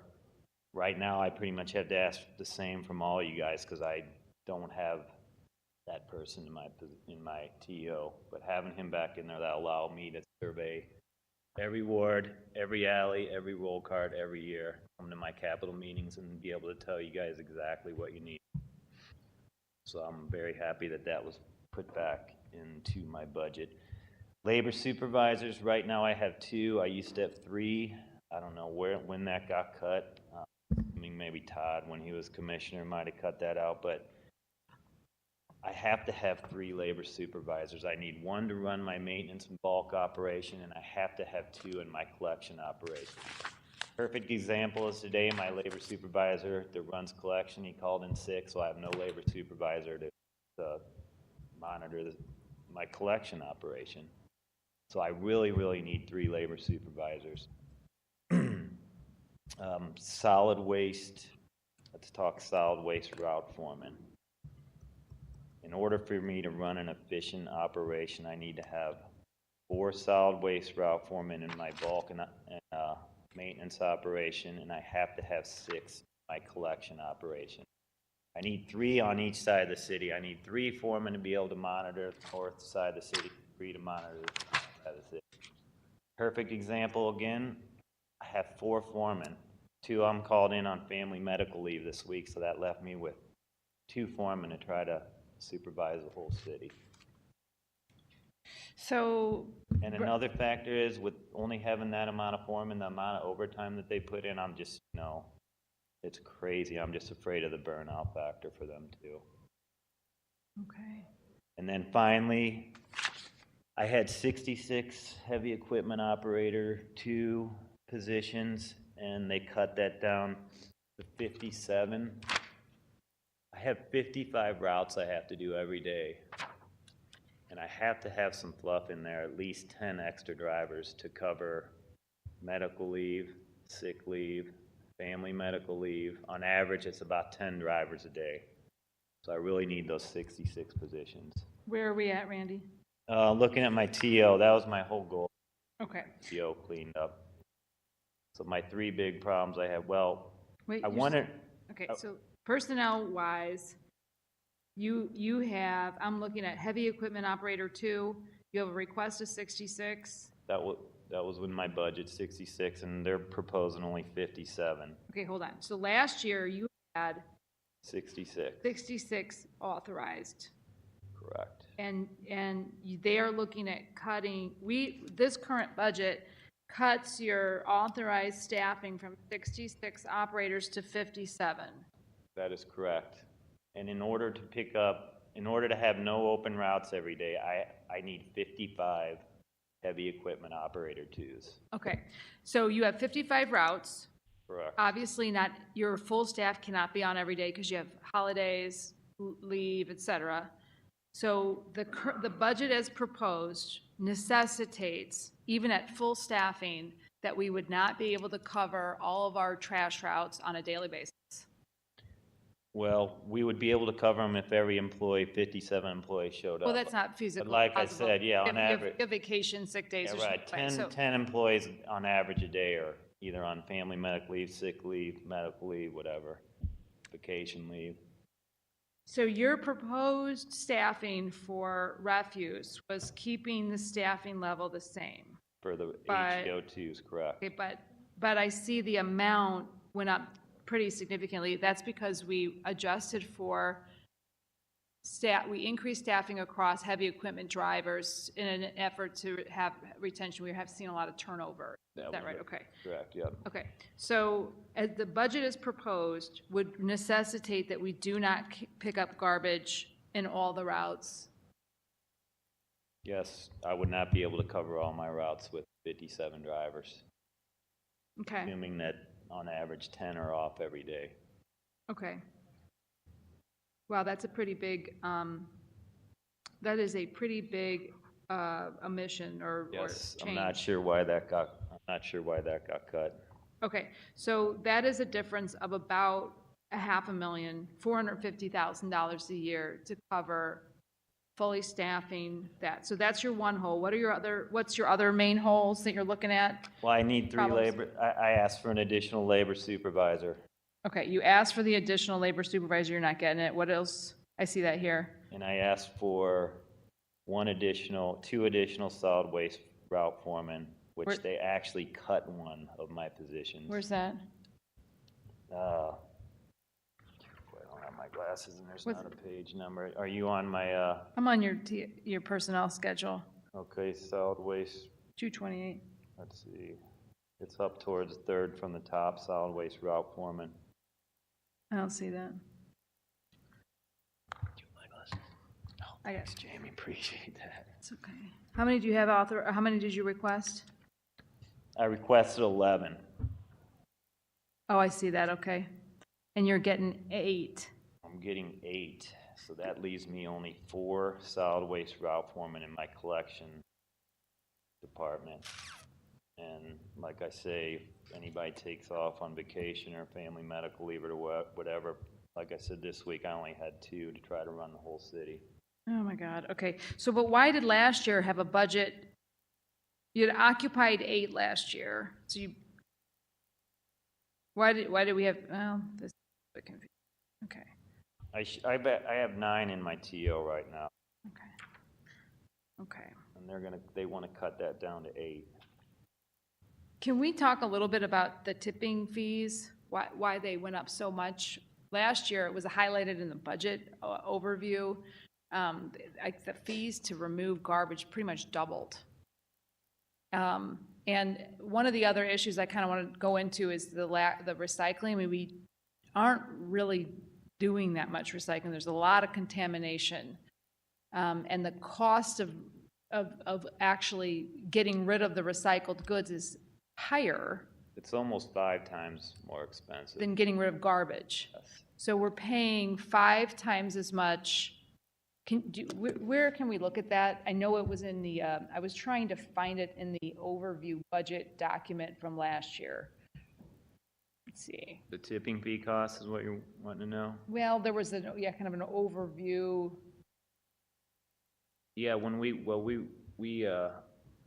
Where is that? we hired a new contractor to take care of the old contract expired, which used to be with Waste Management, and the new contractor that took over Republic Services, all the bids from all the, the 2 main ones that were competing Oh my God. that qualified, their tipping rates went through the roof for yard waste and recycling. We used That to- was Republic? Yeah, we used to pay like about, I don't know what it was, like about $16 for yard waste and $16 for recycling, something like that. Now we're paying about $120 or something like that for yard waste and almost $190 a ton for recycling. Okay. So that's why the cost went up so much. Costs almost doubled. I mean, back in the day, we were paying about $6 million a year, and now we're almost up to $13 million just to get rid of everything. I know for where I live, there is I would say like a garbage educational issue. There's a couple things going on. I mean, when it got really overloaded, particularly during COVID, there was a period of time where the garbage just really piled up. And I think that really kind of started a trend of kind of using all the dumpsters kind of for the same purpose. They were all just sort of piled in. There are a lot of people that really genuinely care about recycling, and those folks that separate it out and take it to the station. Has there been any consideration for kind of reorienting our refuse into having a refuse fee and having a voluntary recycling fee that could maybe be handled on top of that through a roll cart or some other optional program Yeah, for those folks who want to participate in that. Yeah, we talked about that, you know, make recycling optional. If you want to recycle, if you're a big recycle, hey, we'll give you a card, you know, recycle. But that kind of didn't go anywhere. Well, I would like to strongly consider it, recognizing this huge deficit, the ongoing issues. I mean, I hate to think that in order to make our refuse budget work, that we are going to require that some people don't get their garbage picked up. This budget requires that we do not complete all the routes on a weekly basis. You know, And that is just not, yeah, right now I pretty much start out every day 15 routes, 15 open routes. And the only way to make those up is we just, you know, my main priority is to cover the cart routes. I make sure that all my cart routes are okay. But usually on average we have 15 alley routes open every day just due to the fact that lack of drivers. I don't see that as a sustainable approach. So I want to help. Well, the only way that we're making it, the only way we're making it work right now is we're working every off day. Yeah. Wednesdays are off days. I got volunteers that come in on Wednesdays, Saturday, and Sunday. We work Saturday and Sunday, And we're paying them overtime. paying them over. What, do we pay, how much do we pay per household for refuse? How much do we pay? What is the monthly bill for a household, family? It's $14. $14 a month. Yeah. What is the cost in the St. Louis County? Oh, gosh, I don't know. They're all, Not even, it's probably triple that. okay. Yep. And the fact that the county, you know, you're paying that for once a week pickup. Okay, yeah, we get it too. They're getting this $14 a month for, you know, you're getting 4 pickups a week. Can you talk a little bit about the roll carts? You prioritize those. You know, I had recently requested, through a citizen request, to change some dumpsters to roll carts, and you mentioned that was going to be a burden on your team because trucks that we have for the roll carts are old and it's a much higher, is it a lot higher per household manpower to get the roll carts than it is the dumpsters? Yes. Okay, Just because a dumpster service is 4 households. okay, So we can put 1 dumpster out there for 4 households versus 8 roll carts for 4 households. okay. So it's gonna take a lot more trucks, a lot more manpower. To do roll carts? Yes. Okay, okay. I'm going to hand. We did some RFPs, we did some studies, we did hire a couple companies, they haven't started yet, to help us with illegal dumping and also survey the city to where we possibly could, where we know that alley recycling really doesn't work, to try to convert those areas to roll carts. Okay. But like I said, that will, you know, eventually we're gonna have to get more roll cart trucks. Yeah, that's it. And we've had can you talk a little bit, just real quickly, about the truck needs that you have? I mean, one of the things that I know didn't do, and this is not new to where we are right now, but I think, you know, with the 57 routes, I think if I remember correctly, we have 89 refuse trucks. We have 69 trash trucks. Okay, I was wrong. We have 69 trash trucks, 20 bulk trucks, and 4 litter barrel trucks. Okay, so about around 89 or 90. 90 trucks Okay, total. gotcha. 90 trucks total. Those have a lifespan of about 10 years? At the most. Okay, I mean, a typical trash truck on average should last 7 years. 7 years. We got trucks out there that are 15 plus years. How many do we have that are 15 years or more? I don't have that off track. If you could get that, it would be helpful, because I mean, I know this problem isn't new. The failure to sort of replace that basic infrastructure. So I know, I mean, this hasn't been the case for a little bit, but I know a lot of times drivers would show up to work and they wouldn't have a functioning truck. Yeah, So that we would still have a truck. happens occasionally. That does still happen? I mean, we have 8 trucks coming, but they were supposed to be here already, and we've only seen 1, so. Okay. So with a fleet of 90 and an average lifespan between 7 and 10, we should probably be replacing between 10 and 15 a year. Is that right? Mm-hmm. How many are we replacing a year right now?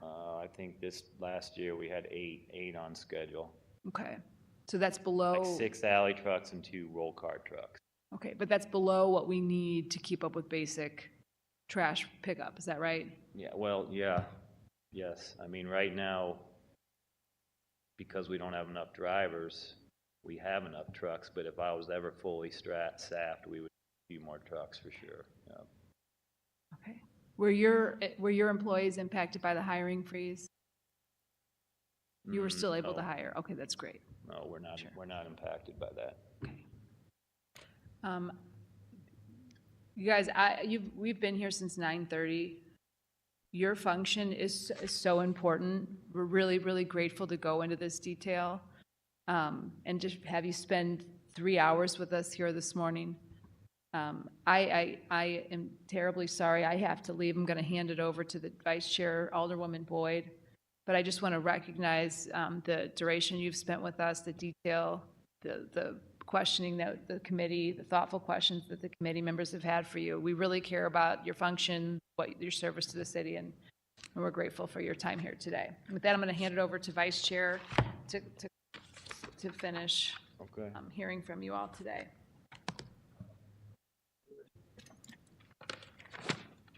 Thank you, Chair. Randy, I don't have any questions. Does Alderman Aldrich have any questions? Just one, but Madam Vice Chair, Alderwoman Sonia is back. She's before me.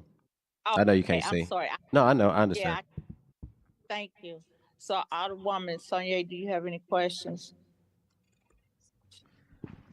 I have the same question that I have for you for the other departments. So we went from, you said it went from 66 to 57? Correct. Would the 10 positions or 9 positions, those positions that were cut, did we use that money to fund the other positions, or was it just cut from your budget period? What I asked, I had originally in my budget, let's see, I had 35 utility workers. So when I did my budget, I decreased those utility workers by almost 10 because I don't need all those utility workers. That was how I was trying to find the extra money to pay for the labor supervisor and the extra route foreman. And do you have the same limitations? Because I see you adding extra positions, but I also do see some vacancies. Is it the same thing where it might be because we're not competitive with other municipalities in that area? Or like, what, do you have an idea maybe what the struggles for the vacancies in the department in your area? Because we weren't competitive. And you feel like you're competitive now? With the retention rates that they came out the last year, yeah, we're closer. Okay, thank you. Still not there, but we're closer. But you're not like 10, 15, 20,000 away from, No, it's Yeah. not. No, it was. I mean, that's why I had a lot of people driving or leaving because, my refuse drivers start out at $18-something an hour. They could go to Waste Management or they'd start $. yeah. That's the problem I was having. I was losing a lot of my good drivers because of that. I've had some come back now since they got the retention. Good. But Okay, well, thank you. you're welcome. Alderman Aldrich. Thank you, Madam Vice Chair and members of the committee. I only have one question. So the city picks up trash, but we also contract a lot of those out, correct? Or do, No, we don't contract anything out as far as picking up. The only thing we contracted out this last year was to help with replacing our dumpsters. okay, so the city picks up all the trash. There's not like a contract company that picks up trash. No, we do everything. Okay, so I guess you may be my main guy I need to talk to as far as time. When is the time that your workers start picking up trash? Summertime, well, we can't start until 6 per the ordinance, but summertime, my drivers get to work at 5:30, wintertime, 6:30. Okay, and this ordinance, I gotta check on the ordinance. Does it give that flexibility in the summertime for 5:30, or does it say 6? No, yeah, you can't pick up trash from 8 p.m. to 6 a.m. Okay, so you saying y'all start at 8 picking up the trash, or do y'all start at 6? No, we start at 6. You can't, according to the ordinance, you cannot collect from residential within 200 feet of residential from 8 PM at night till 6 AM in the morning. Gotcha. My guys get to work at 5:30, they're out there at 6 o'clock. Got it. Okay. And because I've been having issues with residents reaching out about and taking video and photos of knowing that we have the city noise ordinance, that some of the trash trucks are out before that. So, Those are probably all commercial. I get those same complaints. And when I Okay. get those complaints, we call up the company. If they fail to comply, then I get the environmental trash police involved. okay. So if I could, I just need to connect with you then about some of those, I guess, commercial. Oh, yeah. Okay. I got contacts for all the commercial callers. If we ever have problems, I just reach out to them and say, you know, this is the deal. Okay. And you're, Some comply, but if they don't, then, like I say, that's when I get EIU on them. okay. That's helpful. Like I said, I've been one resident that documents every time at like 4 in the morning, and I stay downtown, and I Oh, yeah, it's downtown. It's probably your ward the most. yeah, that, and you know, the buildings are all close, and they come at 4 in the morning, they pick up, smash them on the ground, makes a lot of noise. And I've even seen one come at like 2 in the morning outside my building and heard it. And it's, you know, doesn't bother me as much, but I understand for others. So I'll make sure I contact you and get with you. No, and I'll get a hold of them. Okay, thank you. You're welcome. Well, one more quick question, Madam Chair. So I know you asked for 100 trash cans each year from each alder. Yeah. And see, that's, go ahead, I don't mean. No, you go ahead. Maybe you could. That's because I didn't have this route and safety coordinator position. You know, part of his job was to go out and survey. That way I could come to you and say, you need $40,000 worth of dumpsters, you need $20,000 worth of dumpsters. Since I don't have that position, I just had to, I need $3 million a year. I can supply almost $1 million. Here's, divide 2 million by 14. That's kind of how I did it. But I hate the fact that if some aldermen don't allocate money and others do, I would say we get 40 to 50 service requests a week for bad dumpsters. Okay. So I need to do my part, and I'll contact you on those dumpsters. And Yes, we'll take care of it. gotcha. For helping allocate. Yeah. Yeah. No problem, Alderman. Gotcha. Any other questions, Alderman Aldridge? No questions, Madam Vice Chair. Okay. Well, thank you, Randy. Thank you, Street Department, for coming out this whole day. We probably gonna owe you all lunch after all of this, huh? Sounds good.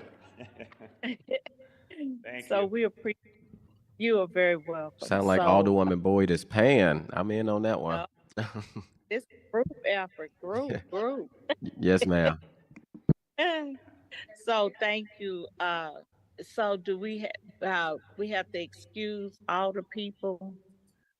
Who is the excuse? Alderwoman Spencer, I think, did it at the beginning.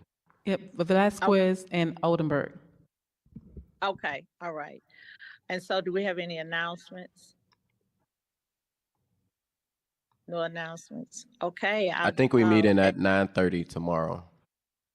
Right, we are. And so, on that note, I'll ask for an adjournment. So move. Second. Thank you all very much. Thank you. You're welcome.